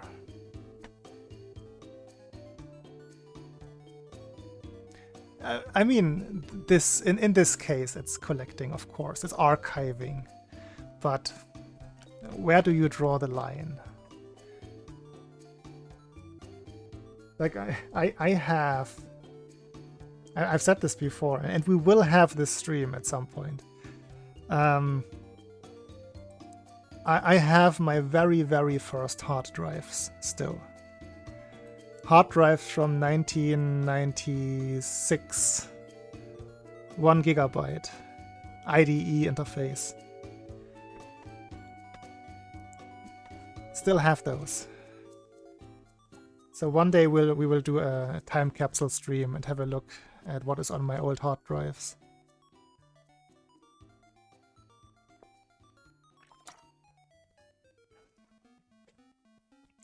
Yeah, I will probably have to do some like preparation so that there's 1, nothing that doxes me, and 2, nothing that is like too embarrassing.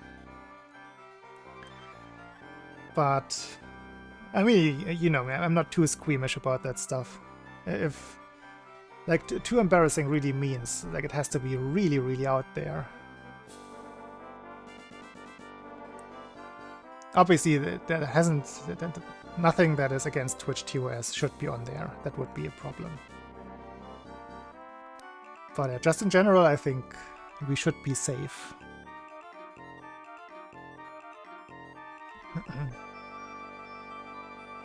Yeah, it was 2 GB in total size, pre-partitioned in 1 GB partitions each. Pretty sure that is the specification.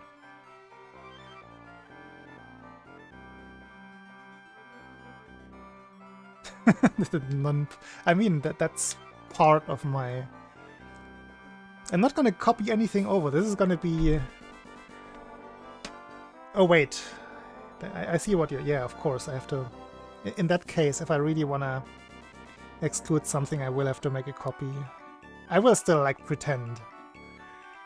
Because I have this this IDE adapter, IDE to USB. I'm gonna put that like in the hand cam frame somehow, and so everybody can look at the old hard drive just for immersion.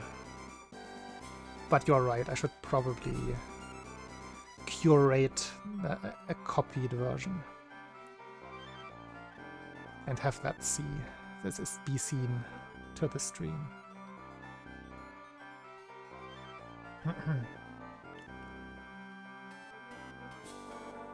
And when I take a break and then go back, then I notice the auto delay a lot. But once I get into the flow, I don't notice it that much anymore.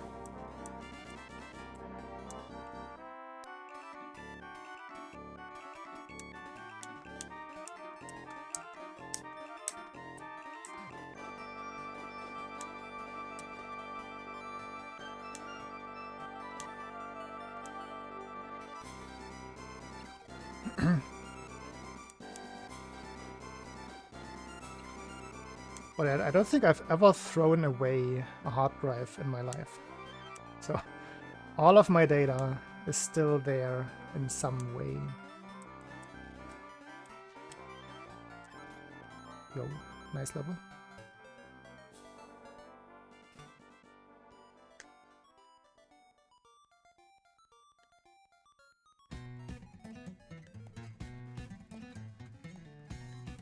I don't get that joke. Smoking can cause cancer. Eating raw salmon can cause cancer. I guess, what does that refer to? What is so special about raw salmon and cancer?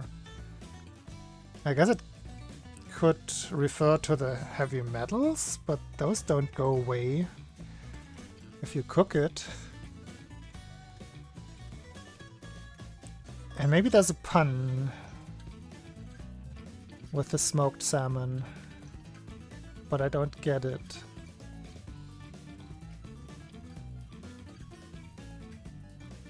I don't understand the joke. Can anybody explain the joke to me?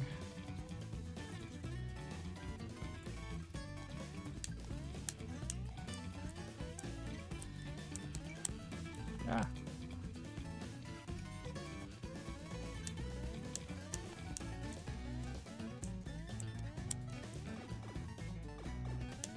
Oh, also, I haven't addressed YouTube at all. I don't know if YouTube is working. I should probably have checked that earlier.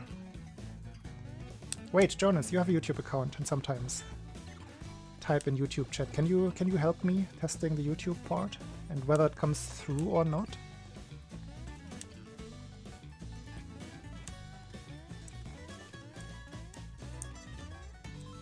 Otherwise, I can just do it myself. No. Is that 255s in a row, back to back?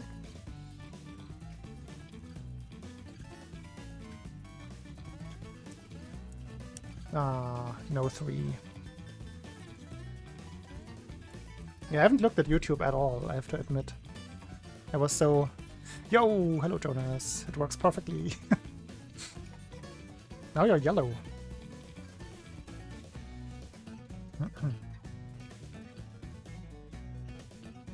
Cool, cool.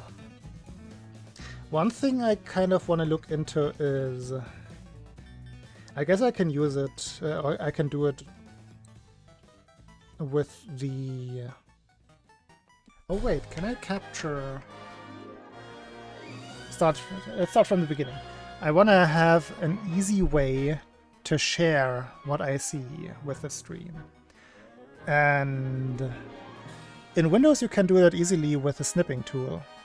In Linux it is implemented system-wise. If you press, I think, Control and print. No. Yes. No. No, I think Control does a complete screenshot. I think it's Shift and... Yeah, it's Shift. And I want to see...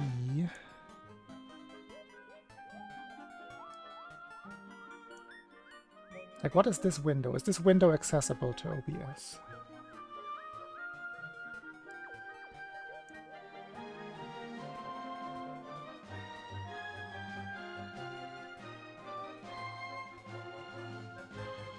I mean, the stream should very much be the same as the Twitch stream, right?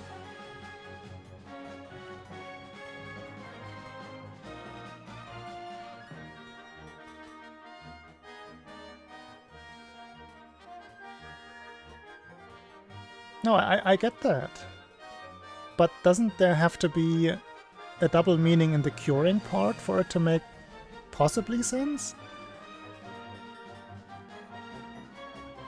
Oh wait, you said I completely overread that. Curing meats. But then you wouldn't refer to it as cancer. You would refer to it as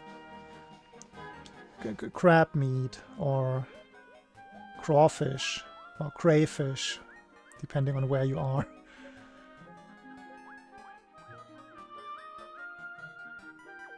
See, that part doesn't make sense to me. You would never refer to crab meat as cancer.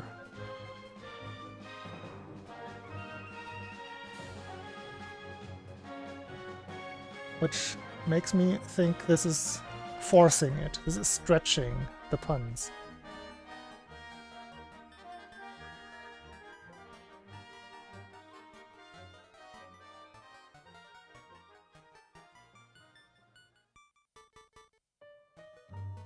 Or is it only referring to the salmon?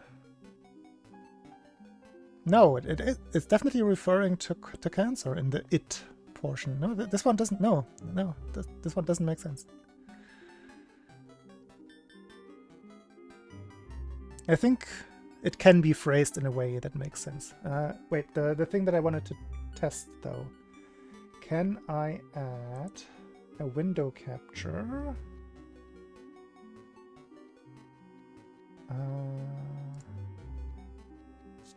Let's call it screenshot.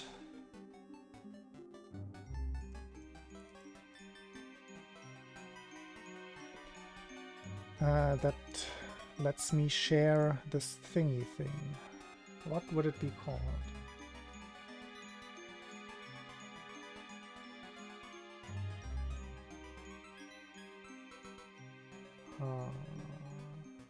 Screenshot. Yeah, that's the one.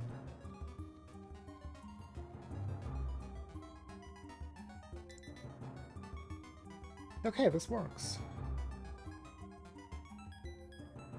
Why is it so big though? The hell?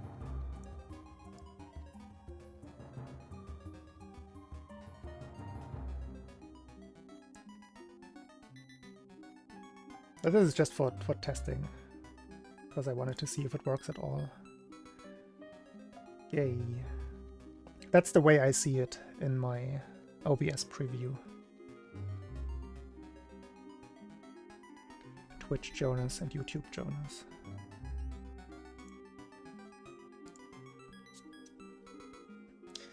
Oh no! We're running out of time. I don't have enough time.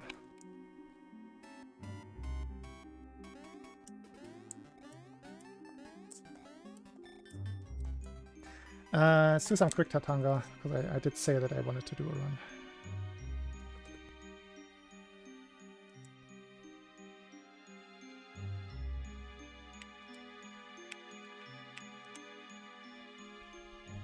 Like just one no reset run. no matter what happens.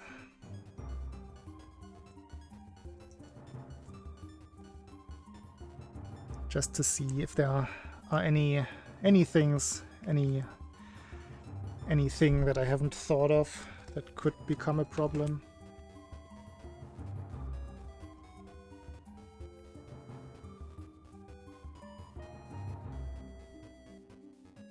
But it cures salmon. But it's... wait, let me... Smoking can cause cancer, eating raw salmon can cause cancer. Again, not sure about that in the first place. But smoking salmon cures it. That clearly refers to cancer and not the salmon. Because cancer is the object in both previous sentences.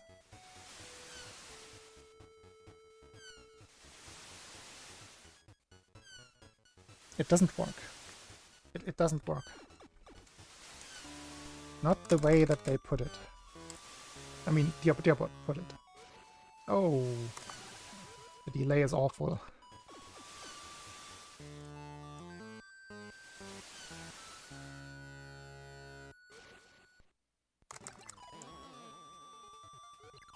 I can like forcibly pay less attention to the audio and like hyper focus on Mario's sprite.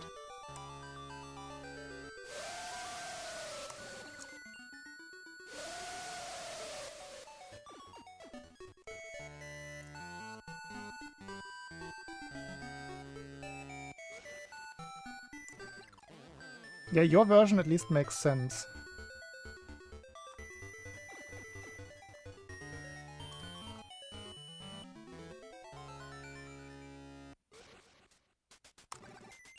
Yo! See, I don't understand this about my Tatanga runs.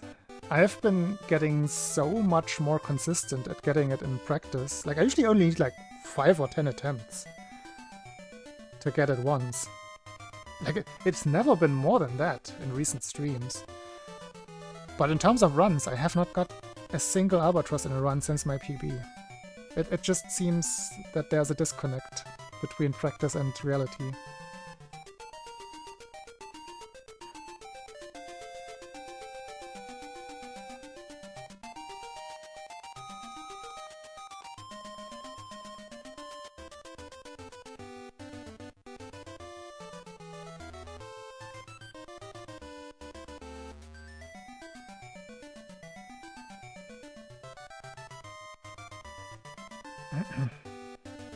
Wait, is there a pending question there?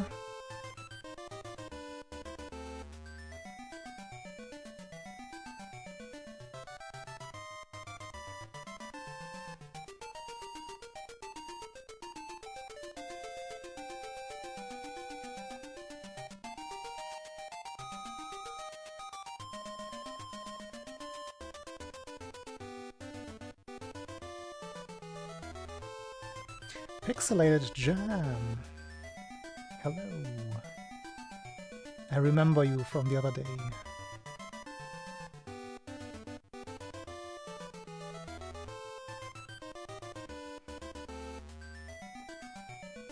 What do you think about the castle in this game?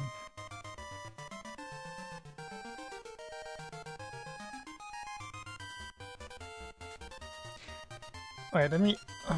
what exactly are we talking about, Servo? Could you set a practice so it is longer? Wait, what?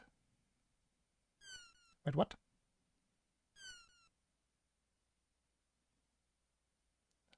Maybe I have an understanding problem in general today. I do not get what you're asking of me.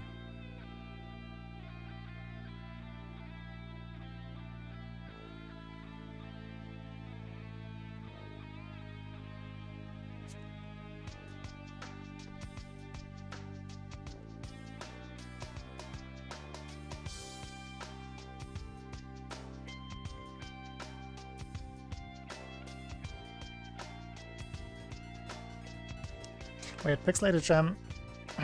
Wanna see a castle? A speedrun castle? I think I need to practice that anyway. I shouldn't just skip over that.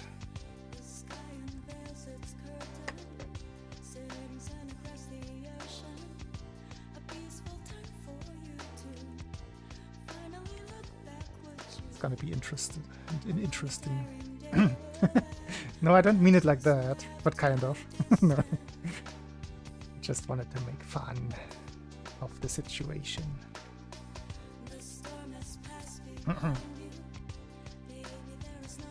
Also, I'm out of practice. I do have my excuses ready.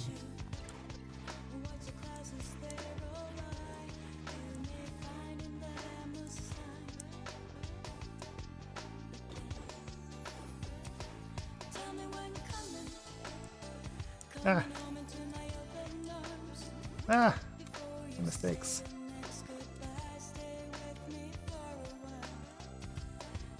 Jesus, so many mistakes.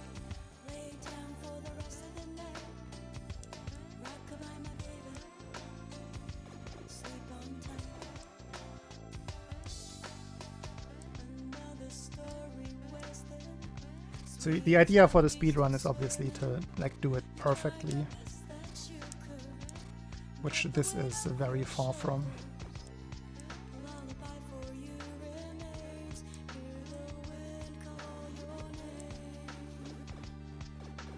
Right now I'm 3 in-game seconds behind where I should be.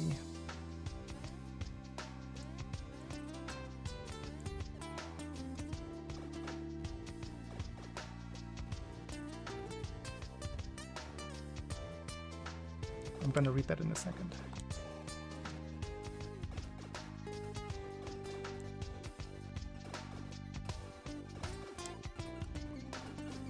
Okay, for the practice run, this is gonna do this kind of execution.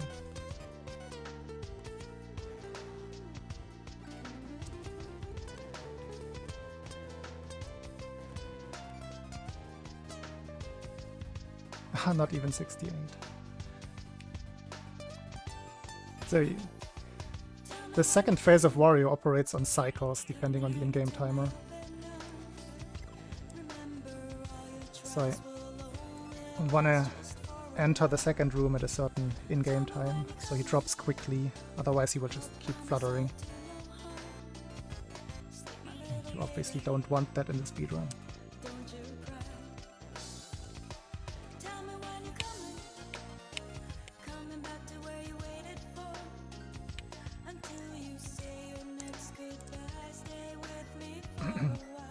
Was pretty slow. No. No reset run, wait.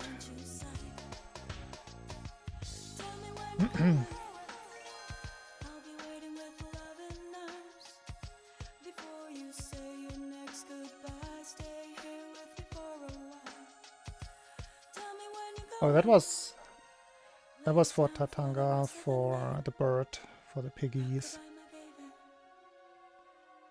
Everywhere where I have this audio cue, but I'm not usually using the audio cue, but it's still there whenever I do it. So it becomes this just fixed factor.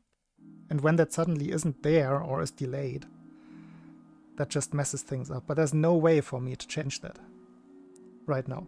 That has to be the fix over the adapter that I still have to get.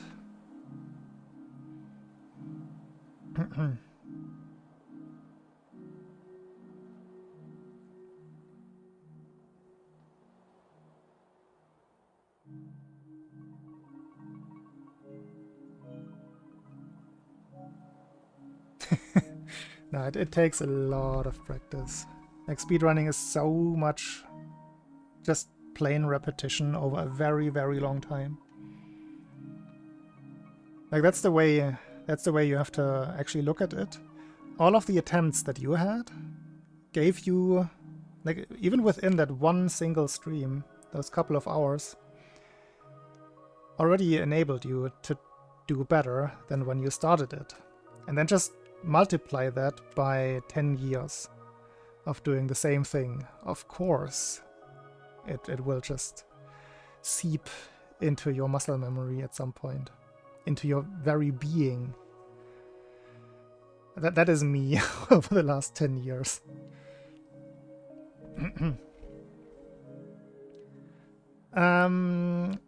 So you know about the enemy kill count, right? Like the third statistic down in the little menu bar. Once you reach 100, a star will drop from the center of the screen.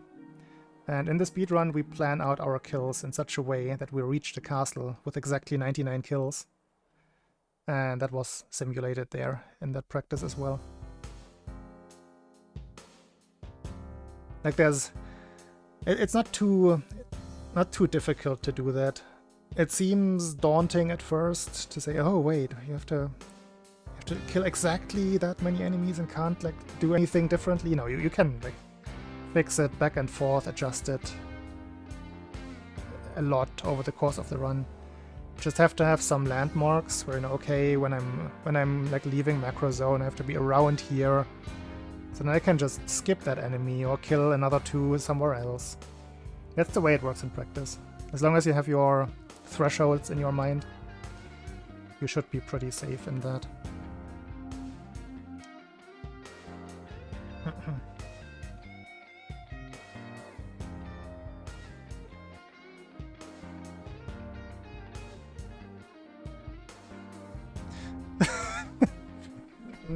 I mean, maybe if I was a keyboard player, maybe that could happen. But it's so distinct holding a Super Nintendo controller. I don't think that works that way. Interesting thought, though. Never considered that, but now I consider that for people who do, like, use a keyboard for something and have this, like, just very ingrained muscle memory. I could see that getting triggered in certain situations.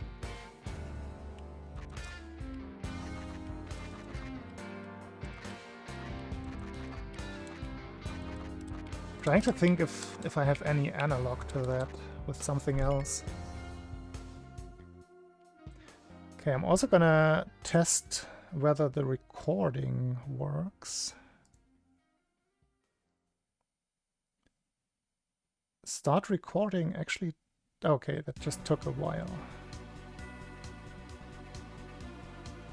Okay, but it is record. But also, maybe this is more accurate to reality, because on Windows, it immediately gives you the feedback by the button like turning blue after you press start recording.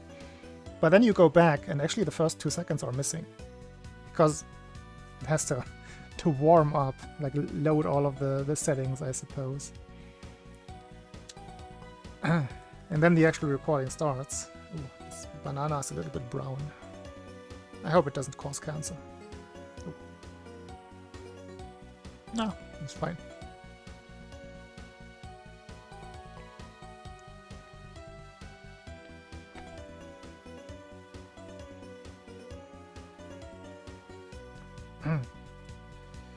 Yeah, well, in what situation in life can muscle memory or just a habit kick in like that, out of place?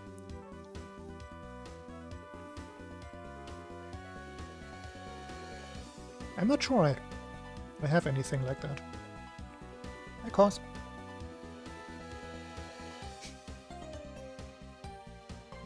Clearly.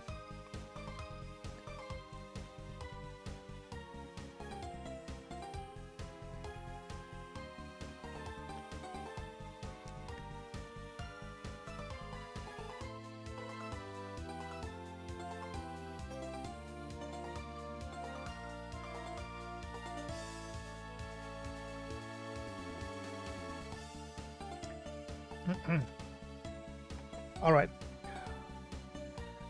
let's test the run and make sure that the audio is actually killed this time.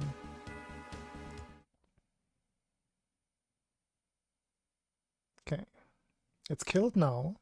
It should stay killed, but I have I have the suspicion that should I try to skip a split? No?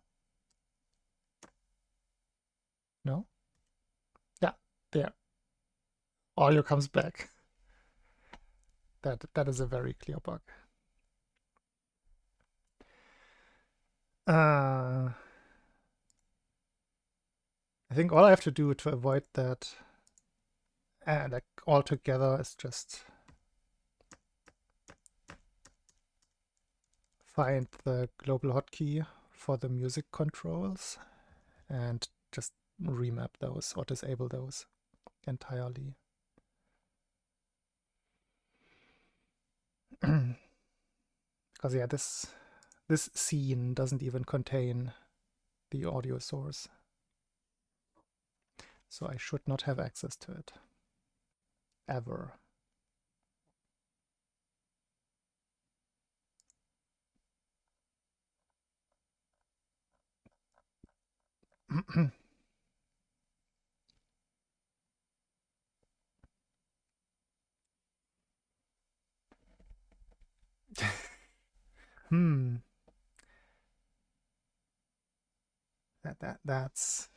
That's a common thing. I think mostly people on Twitter have that habit as well. Haven't been seeing that on Twitch too much recently. Anyway, let's see how bad the split delay is. Like now we can see it quantified. If I play the level perfectly, we can see exactly how much the split delay is. My guess is 0.5, full 0.5.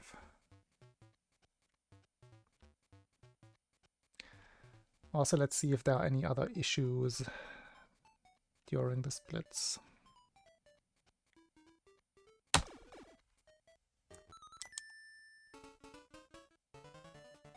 think I was late. Let's restart that, just to make sure. That sure. No, I don't want to remove the scene runs. Why do you even offer that? What the hell? Why is that active? I clicked away from it like so many times. Where else do I have to click to make it not active?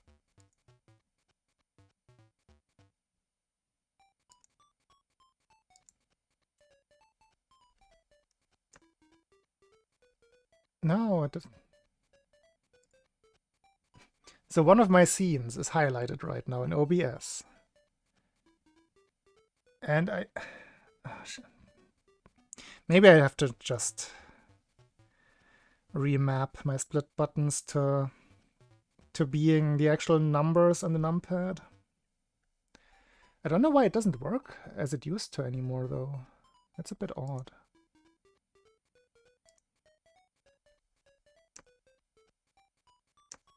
Oh, now it... I had to highlight a single source in the scene, and then click somewhere else in the scene to make it go away. Okay, that should that should do it now.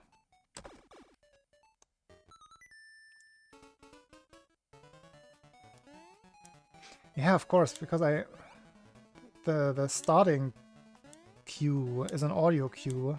Like when the music in the menu stops playing is when I can start holding the jump button to buffer the level entry. That doesn't work right now.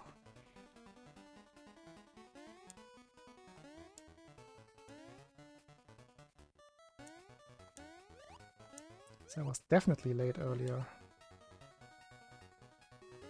Just want to make sure I get a perfect level here so I can accurately see how late the splits are, how big the delay is.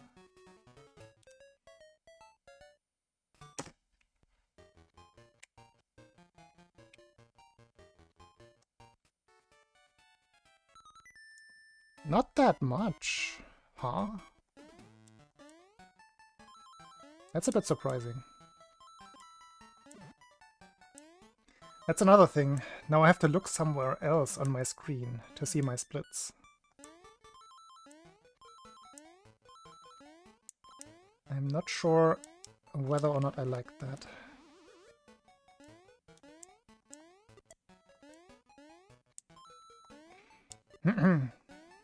But yeah, to avoid like fake boss splits, I'm just gonna skip every boss level split. I think that's the safest version.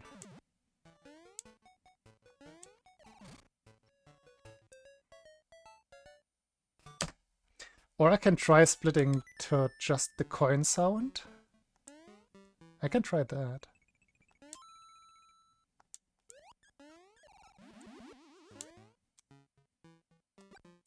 Yeah.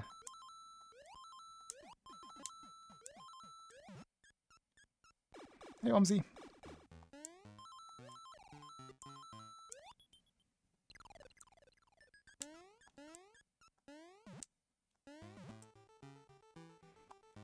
So sorry, I'm hyper-focusing on what is going on here. So I'm falling behind on chat.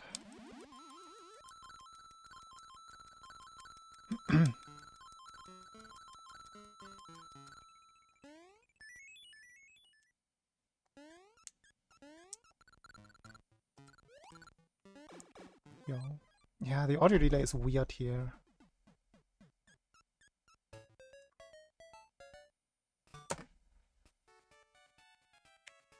Ah, that has nothing to do with the audio.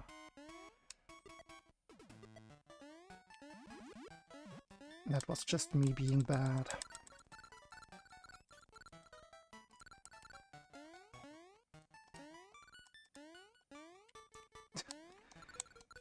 Oh, Jesus Christ!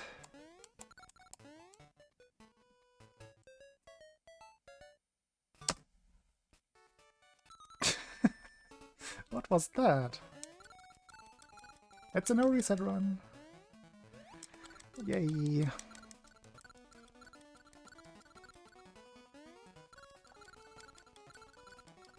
Unless I die here, then I guess we can reset once. Please. I wish that I know. No, just slow. That's the worst. I kind of wanted to reset. Now I have even more time loss. Oh, that is so weird. Okay, let me try if I can focus on just the coin sound. Just gonna close my eyes.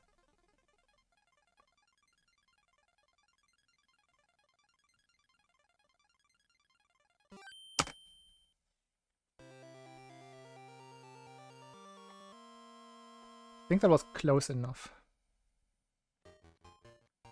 We will see on the next split. If this next split is a gold split, then my reaction time is just too slow.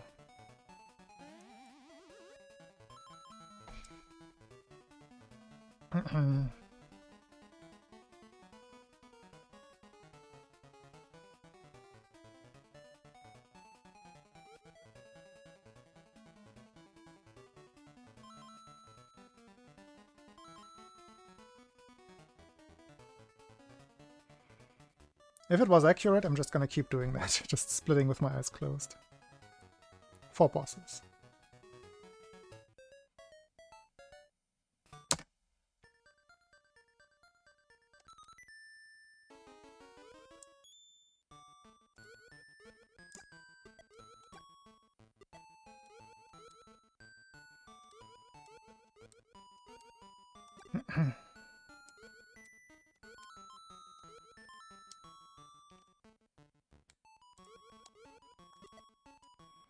I'm not sure if I like where Life Split lives in my scene now.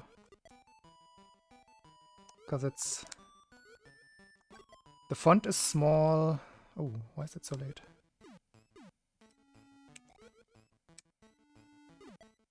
It's just not very visible to me. It doesn't stick out like it usually does. font is definitely too small. I have to fix the font.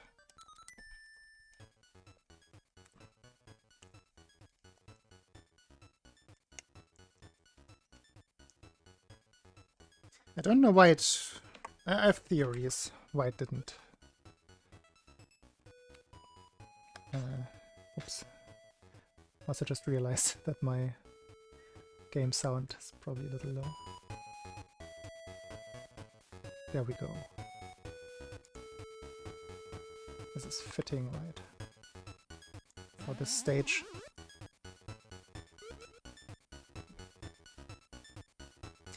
Yo, harpoon cannon.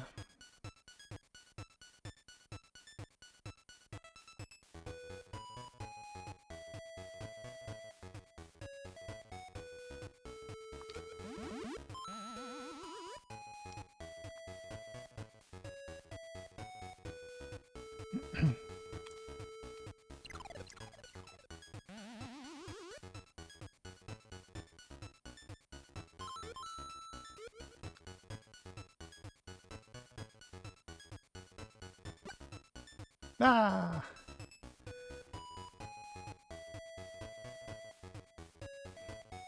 The audio delay will make it impossible for me to like play around with the music. I mean, play along is what I meant to say. This is gonna be so out of sync. Just wait for it.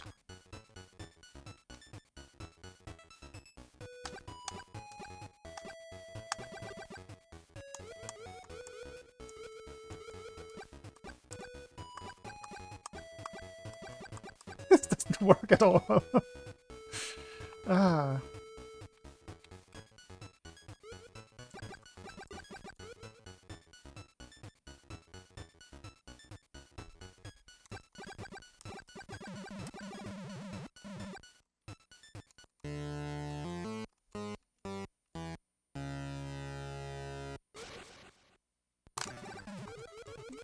What? Ah, he's not even dead. Oh boy. But yeah, the delayed audio is definitely a big problem at the start of boss fights. Specifically, I didn't close my eyes.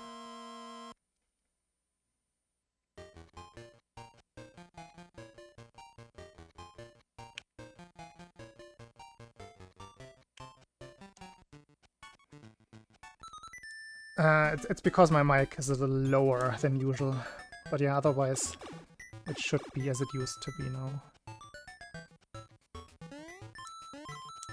I will find the balance. I think I have a good idea now, but I couldn't like properly balance it while playing the level. Well, that didn't work. I thought I had it. Didn't feel that slow. But it was too slow. I think I waited a little bit too long before actually jumping up.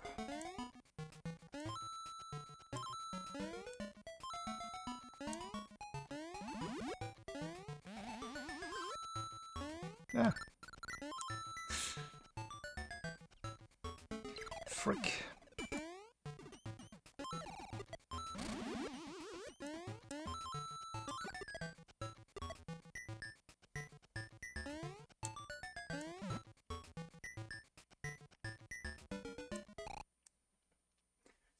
Really, I cannot blame the audio delay for that. That's why I don't like, or this is why I don't like no reset runs. In general.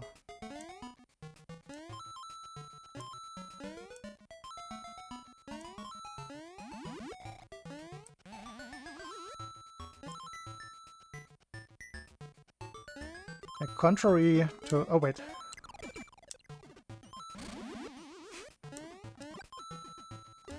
That was a close one. Contrary to what some people argue in favor of no reset runs. They just don't prepare you for later parts of the run. They specifically do not, if they are not good enough. It just feels completely different from a proper run.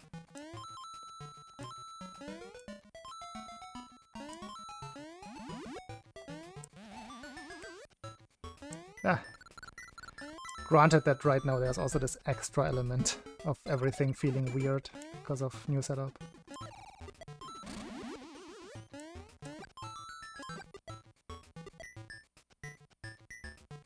But I also think it very much depends on how much practice somebody has with the game.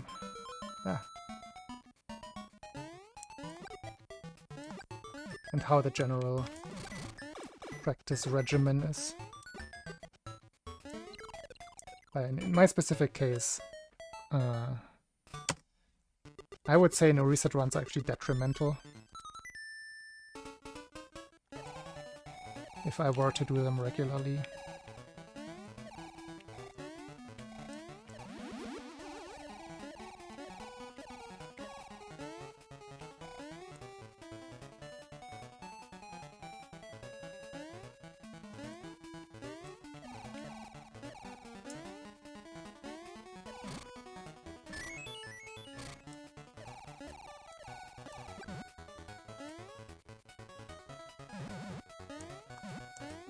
The audio delay is weird.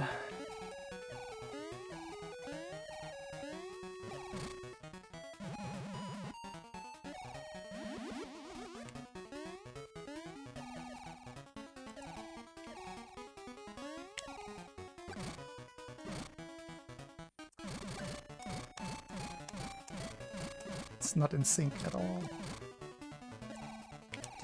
Lucky. Hello, good to see you. How have you been?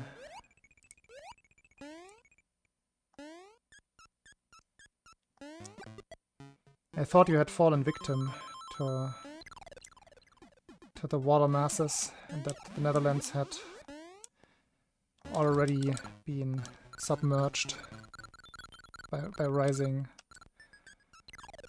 water in general. Because Tuvalu also disappeared.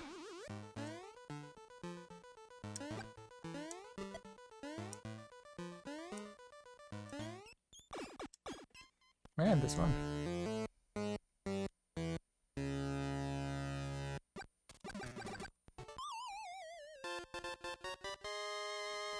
It is a different category. But there's sometimes this argument, yeah, but if you reset so often, you never see the end of the game, and then once it happens on a good run, then you're not prepared. I disagree with all of that.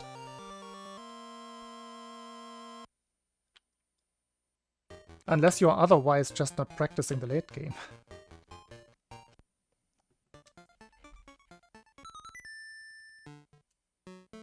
It makes sense for people who don't have like a regular practice. Oops. Hello. Like who just start their stream up, warm up their hands, and then do runs. In that case, sure. There's a point to be made. Also depends very much on the game. Like not every game has like super convenient practice tools.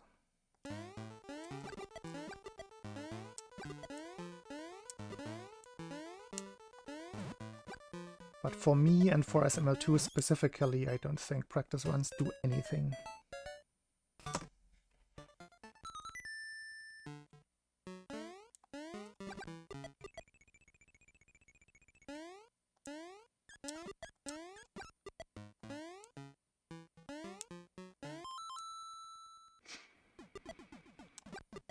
Maybe I should have changed my stream title to reflect that today is not a serious world record attempt run day.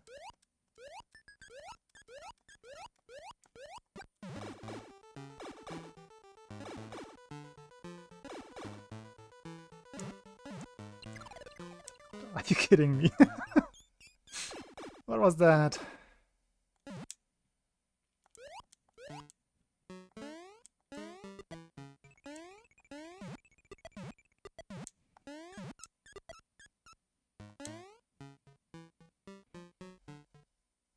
But the thing about today is that it's like at the same time as me getting used to the new like environment, it's also a little bit of de-rust because I just haven't done serious runs in over a week.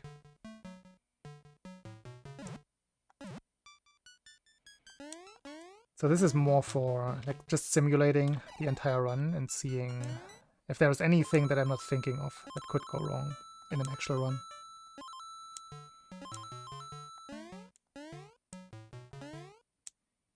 This is part of testing the technical aspect.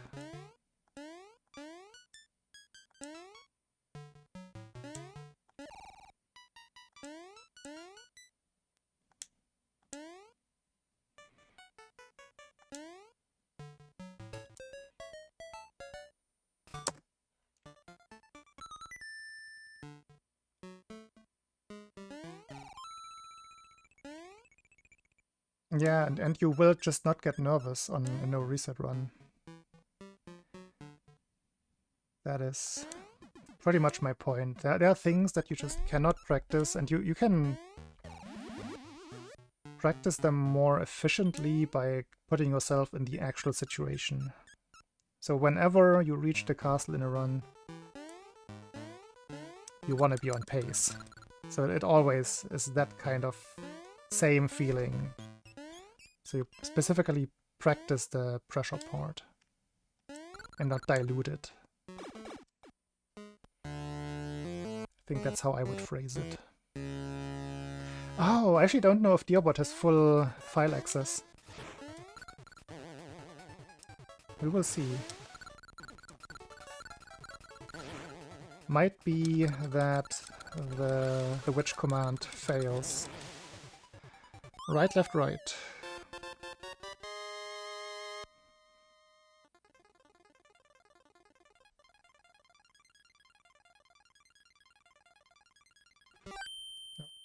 Forgot to split. Yeah. No, wait. He did it. I was ready for him to actually not do it.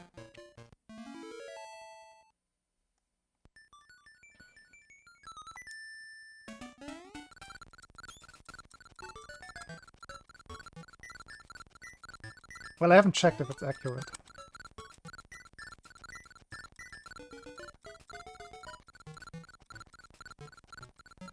He writes to an external hard drive, and all of the file paths are of course different in Linux. So I wasn't exactly sure how the implementation is. Are you kidding me? That was fantastic.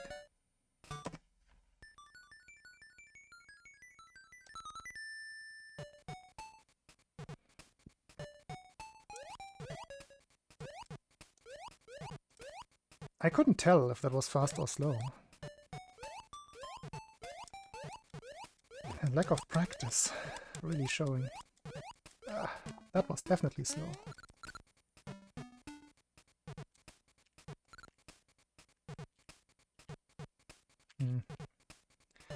Bonked the very last pixel. That is fast.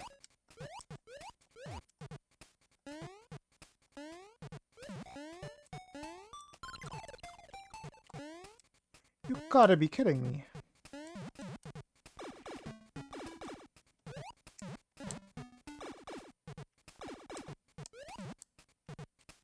I disagree with that.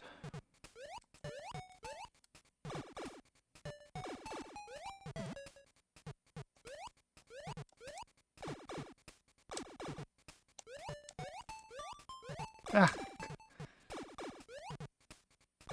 Stupid.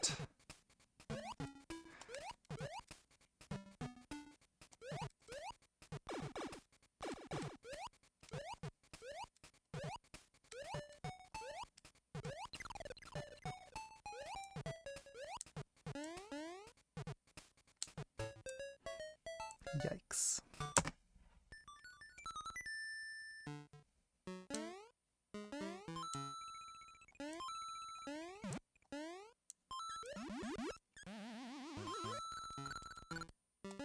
Ah! Messed it up.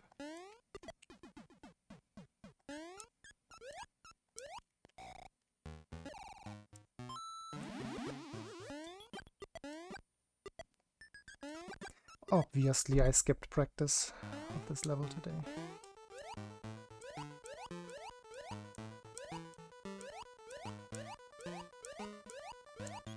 I think this boss fight will be very awkward with the audio delay.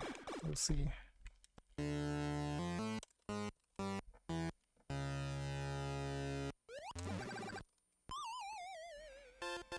It was awkward, but it worked pretty well.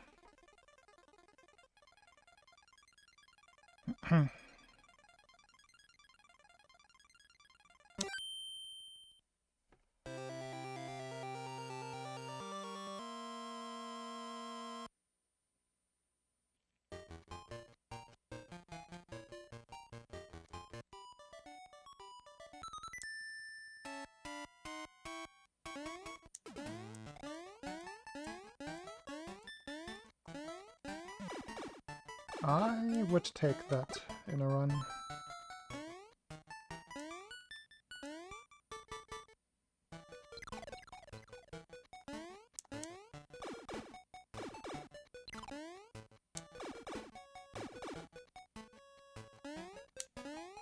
Still low 55 pace.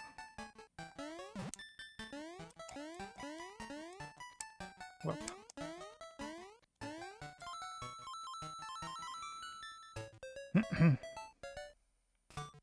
Oh.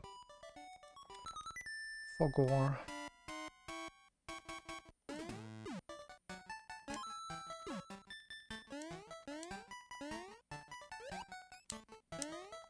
Hey, I remembered! That is the one thing that I always forget.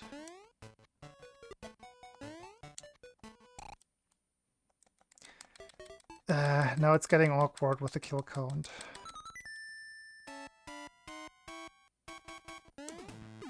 I can just skip the bear.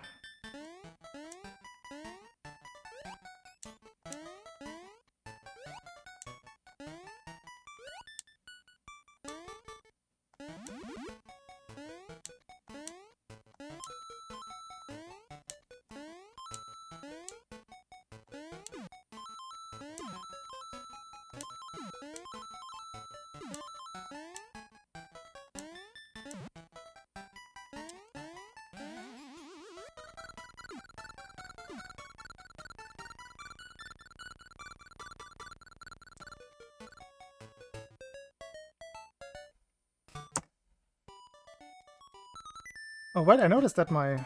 Has it been like this the entire time? My camera, oops. My input display has changed orientation.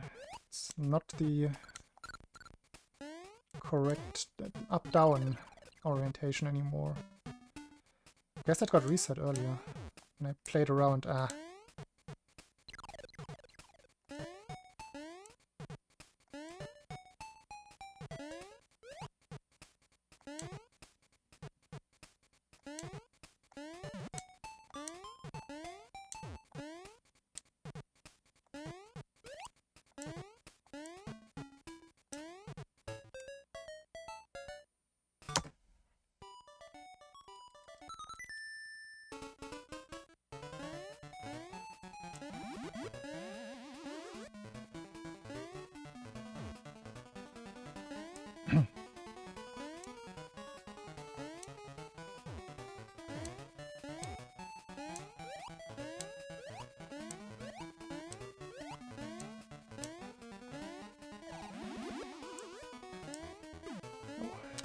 New person in chat. I have to actually read the name.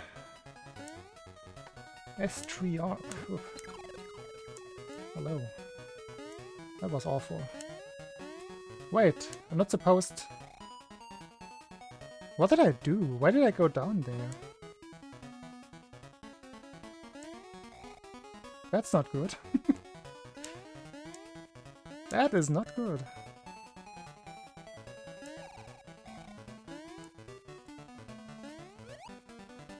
Oh boy.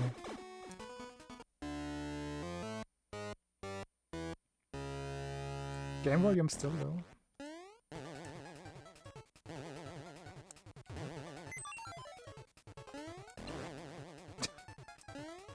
I tried, okay. I tried really hard.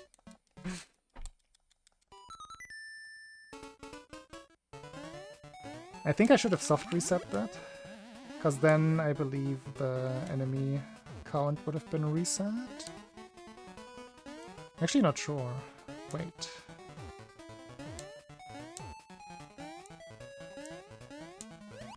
No.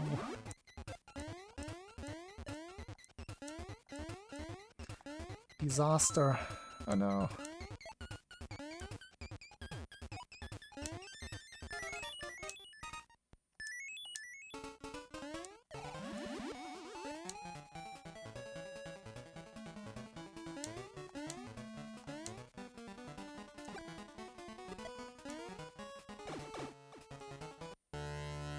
This isn't even sub 30, is it?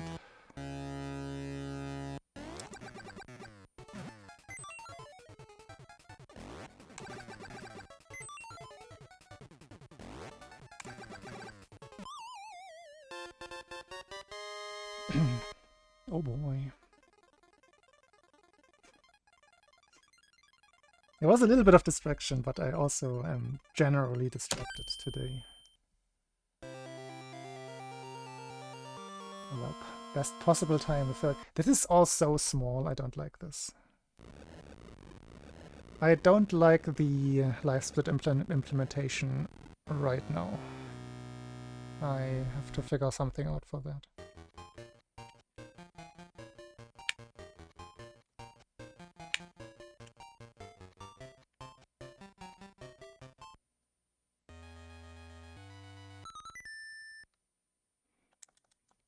I mean, whom did you watch? That could narrow it down a little bit.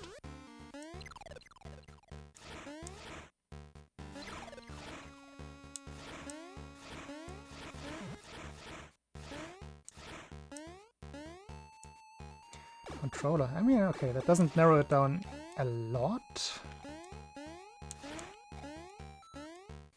But I guess it does narrow it down to like between 2013 and 15.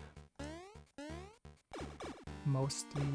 He came back very briefly, but that's most likely the time frame we're talking about.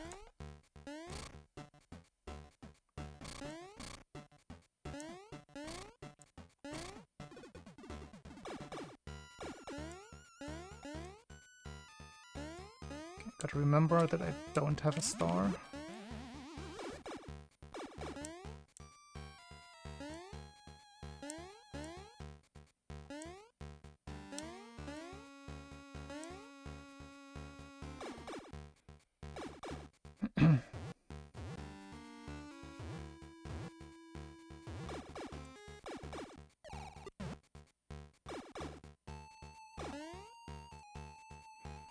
Oh wait, does this part of the implementation not work?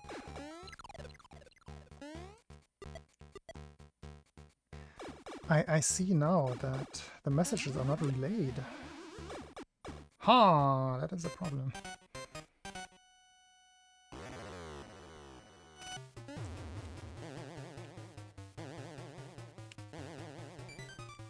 That is indeed a problem, and possibly a bug.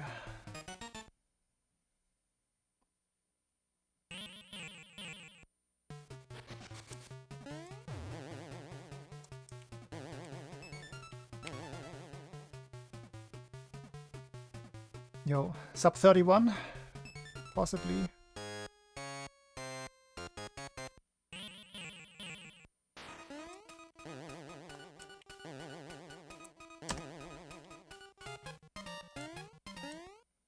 Sub 31.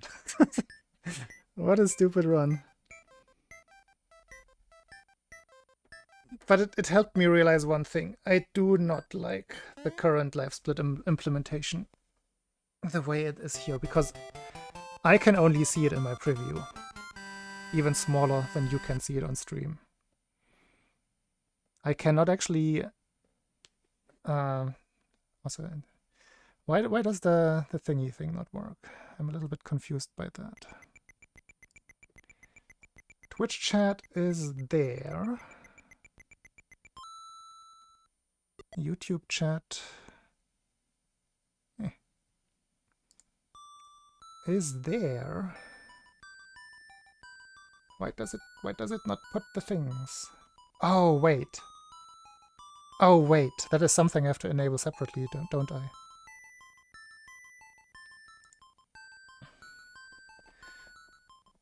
That's definitely it. This is me. So yeah, to Astriarch on YouTube. My main stream is on Twitch. That's what I'm currently debating, and that somebody in Twitch chat pointed out. I do! That is exactly what I'm using. And I just switched from a Windows system to a Linux system, and am now using the standalone version of Social Stream Ninja. So I had to redo all of my settings. And I forgot the most important one.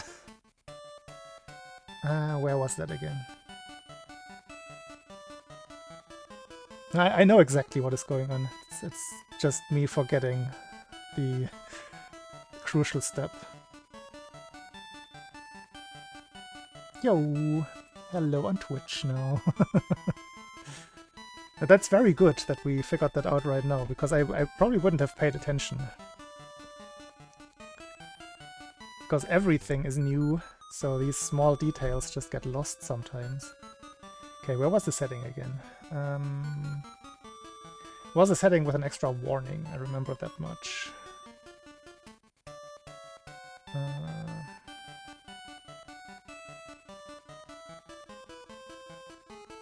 I think it's in the global settings.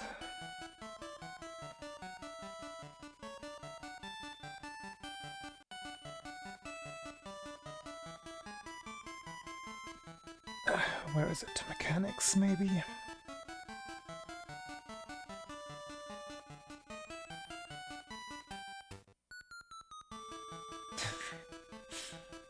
Unmisted. So we're going back to the beginning of the stream now, where you watch me intently looking at my screen.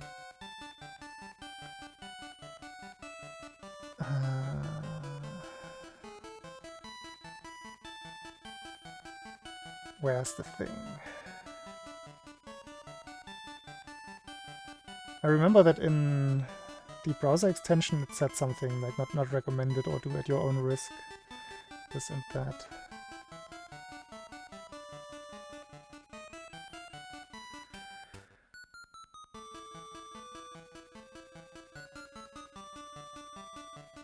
Yeah, that's exactly what I'm looking at. Like, Twitch will never care, so I'm just using it. Hey, Zero Infinity.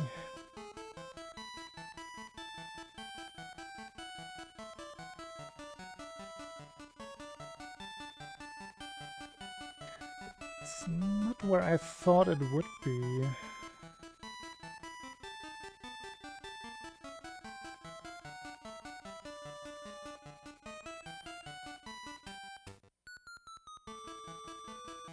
I think that's my only complaint about Social Stream Ninja, that it is not very easy to navigate between all of the...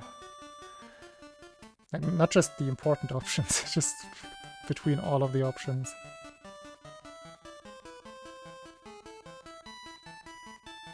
This is on Super Game Boy 2, and for questions like this I have a second copy of a Super Game Boy 2 right here, so I can hold it into the camera.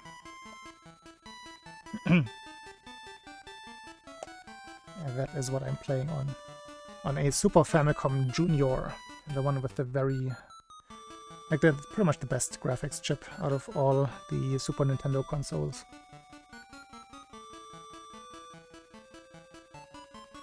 The scroll, and I didn't have to touch it in such a long time, so now I don't remember where the setting was. Because I actually can't find it.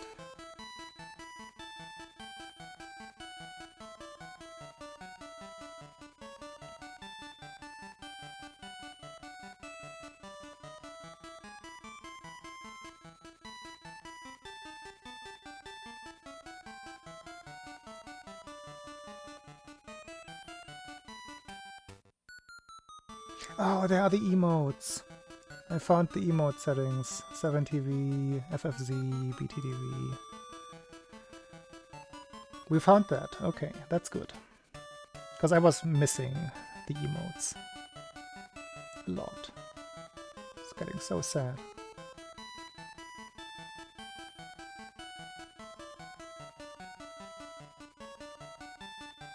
In commands. That's actually the next one that I'm gonna pop out. I was just getting there. This does seem like the right category.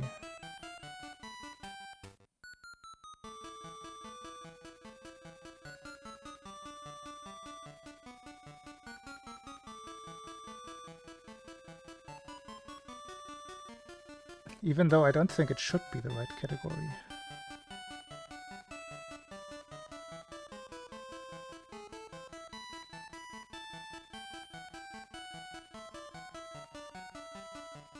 Nah, that's not the one.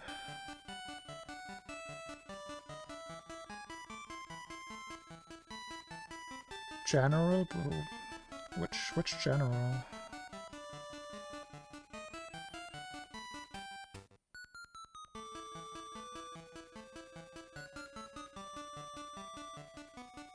Am I just not reading it right?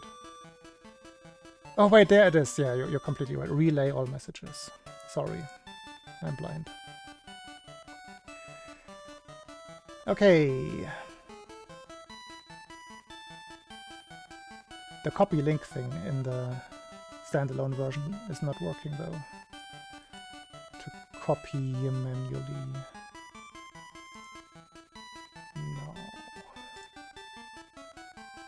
Docs. Change this monster.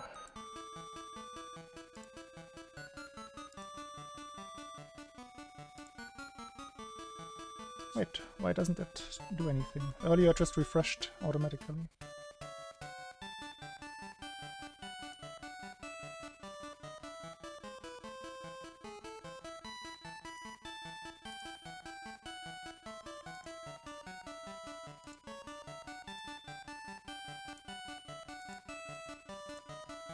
It's applying something, or is it?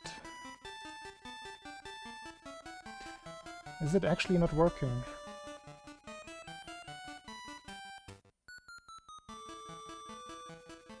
Oh, it didn't update it. Wait, what? Something is broken about the standalone version. Because it did not actually change the link when I changed the settings with the emotes and the relay chat. Guess I could find out what I have to manually add to the thing.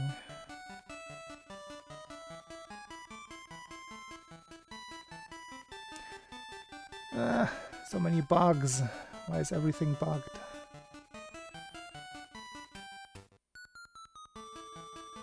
No, but it did work. What the hell? Huh? It does work now.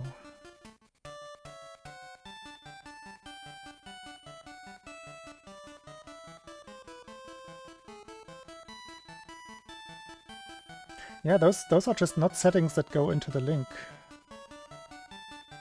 It's just things that it does on the side. Like, none of the settings were part of the actual link, so it didn't actually change. Okay, that is working then. Good. Thanks for the help.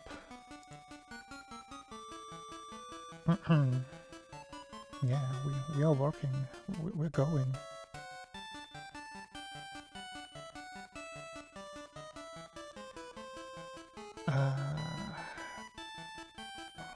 Yeah, still... Oh wait, that opens the YouTube window every time though. That is annoying. Why does it not stay in the background? That is not great. Like it focuses the YouTube window whenever it types. I don't think that is intended.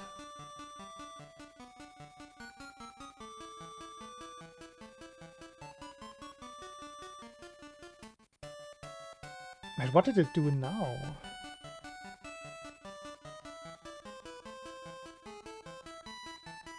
Oh, it wants me...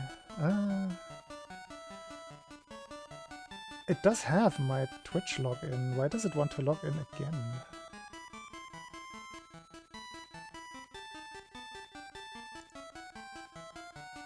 That is odd. That is very odd.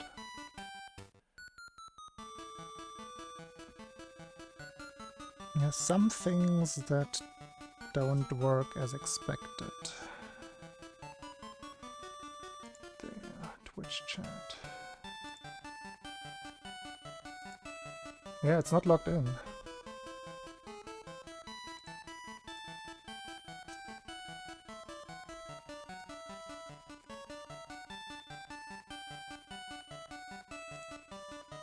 And the only option it gives... Why, this is weird. Huh? It doesn't let me log in, it only lets me try to create a separate account. That is not what I'm expecting. Sign in, Twitch. Why does it not remember my credentials?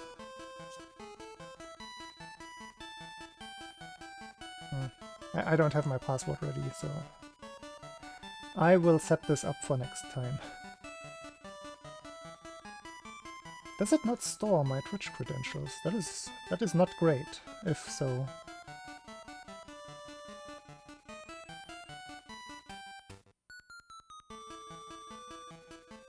The current problem is just that my Twitch account is not signed into the window that Social Stream Ninja opens.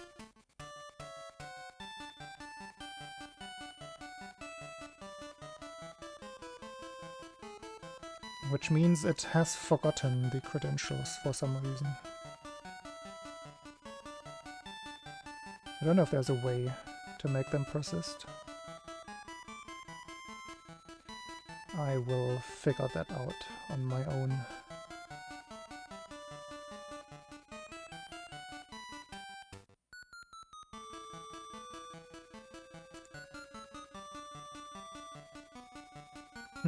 Interesting. Are there any... I don't think there are any other settings, like this is just a general, like whatever, Electron Proton window. Don't know what it uses on Linux.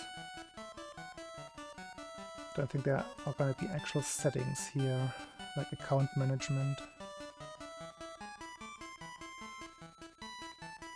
Because obviously, when I was using it in the browser source, and in the browser, as a browser extension, it always had access to what I was logged in with.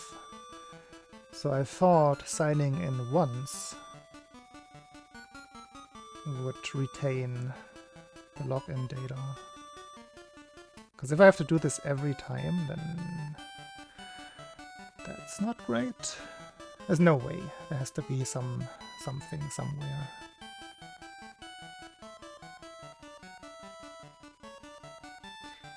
Anyway. That is figured out, just not fixed. And that'll do it for today. Anything else I want to address, though?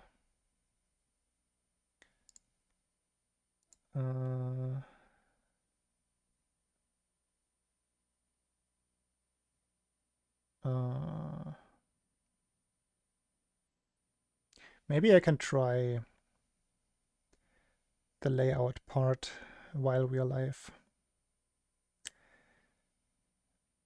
I mean, I went behind my bookshelf earlier and brought something back. I could have gotten that from an elephant.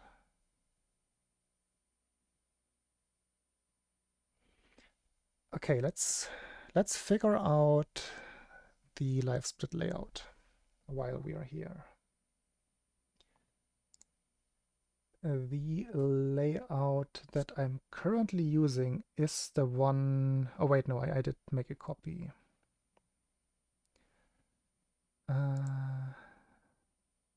There. Let me make a copy and go in there and see what is actually there and how changing anything affects the layout in OBS.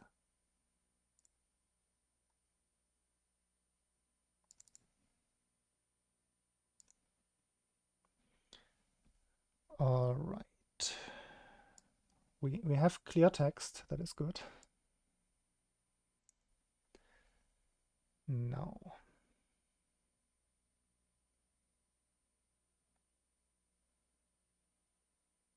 I'm not sure if it matters that it's identified as a specific layout option.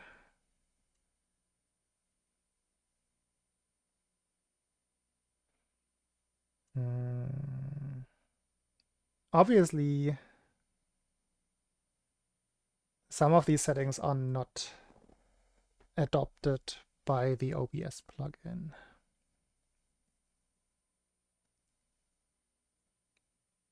Like the width and the height. Because it's not its own window, so that is understandable. It just ignores those.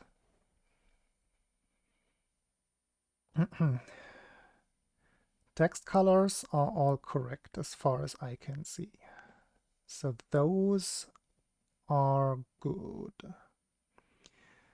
The font size is one of the things that I'm not happy with.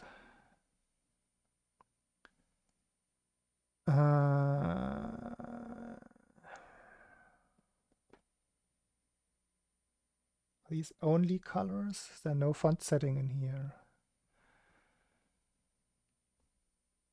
Oh, font setting is there. I'm surprised it still fetches the correct font because it's in a different place on Linux. I'm curious how it does that.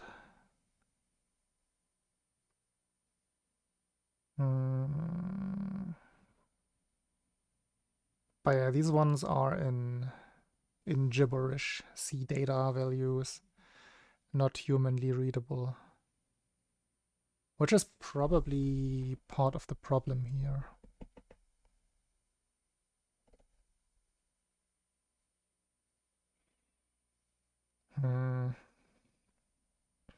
I think what I have to do is import these settings in the standalone LiveSplit one and then resave them with any changes that I can make in there and then import them into the browser plugin. Or just stay on the standalone in the first place.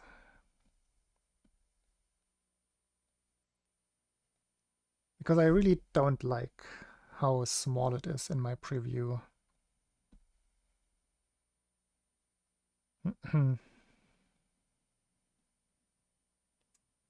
Can you pop out individual sources? Is that a thing? Like make a copy and pop it out somehow. A plug-in window like this.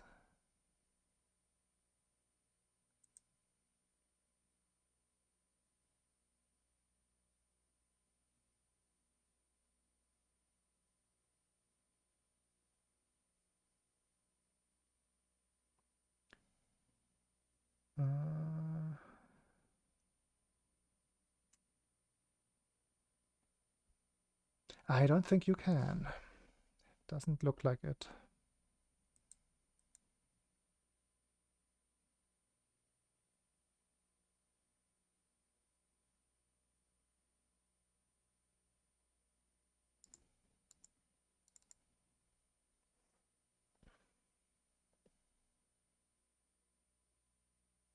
Mm-hmm.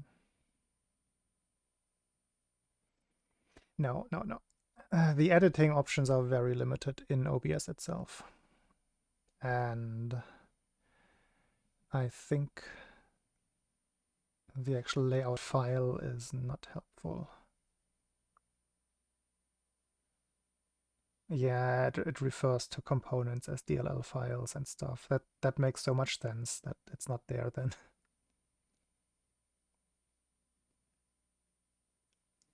That is an oversight in the programming.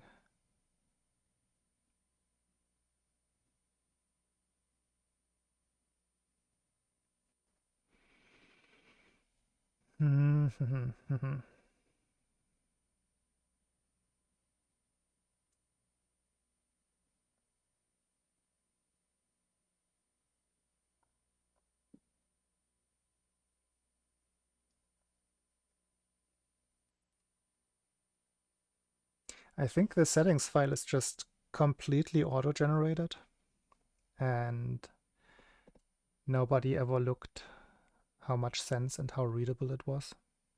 And you're not supposed to necessarily go into the file itself to make changes, I suppose.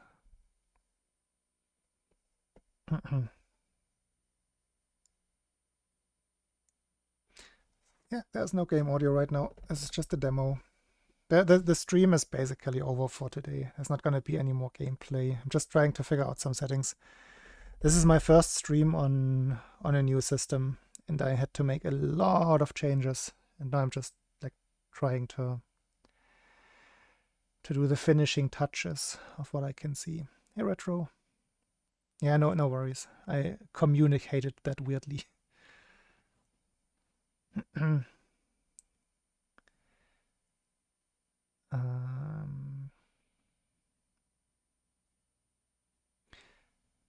Yeah, I will have to import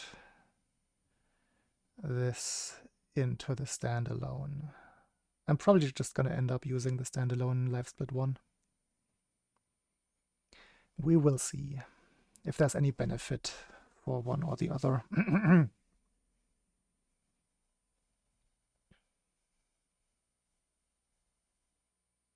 I even considered, that's the one thing that I haven't really gotten to run properly on Linux, is any of the compatibility layers like wine or bottles, or what's the other one?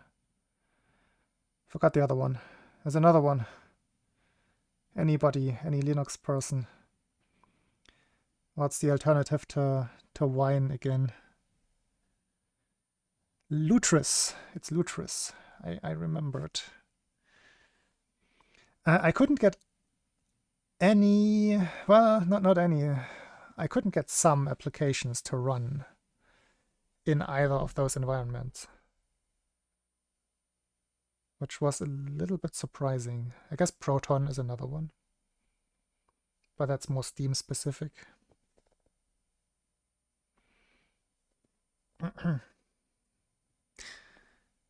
Yeah, I didn't read a lot of positive things about like native wine, but I usually found that some of the like more specific applications that in themselves implement wine in some kind of layer are what you should be using. So I was trying bottles for LiveSplit specifically. Couldn't get LiveSplit running. I could get AVDMux, the video editor, running though, but that one also has a native Linux version. There's more for testing. So yeah, LiveSplit is a weird one in terms of compatibility. Clearly, it is in general compatible right now, but this version doesn't give me any editing and styling options, which is the problem here. Because for me to pay attention, I want to pay attention to my splits during a run. And the font is too small. LiveSplit itself is too small for me. right now, so something has to change. Anyway, that's it for today. Let's see. How do we do raids on Linux? Nobody else is streaming SML2.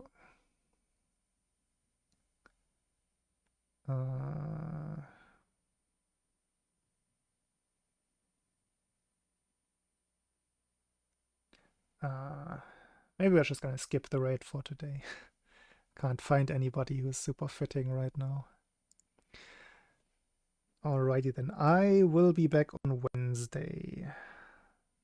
Wait. What is today? No, today is Sunday. I will be back tomorrow. What the hell? I thought it was it was Monday already. I will be back tomorrow, hopefully with the audio fixed on my side. I only need one adapter. Unless I can think of an even simpler version, but I don't think there can be a simpler version. Unless, wait. Can I skip some of the cable salad? Let me think one more time. No, I definitely need these outputs to go into the original capture card.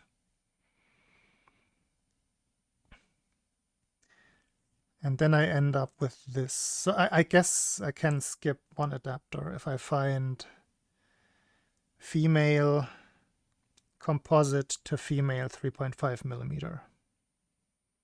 That would be the ideal. Then I can skip one adapter. Female to female.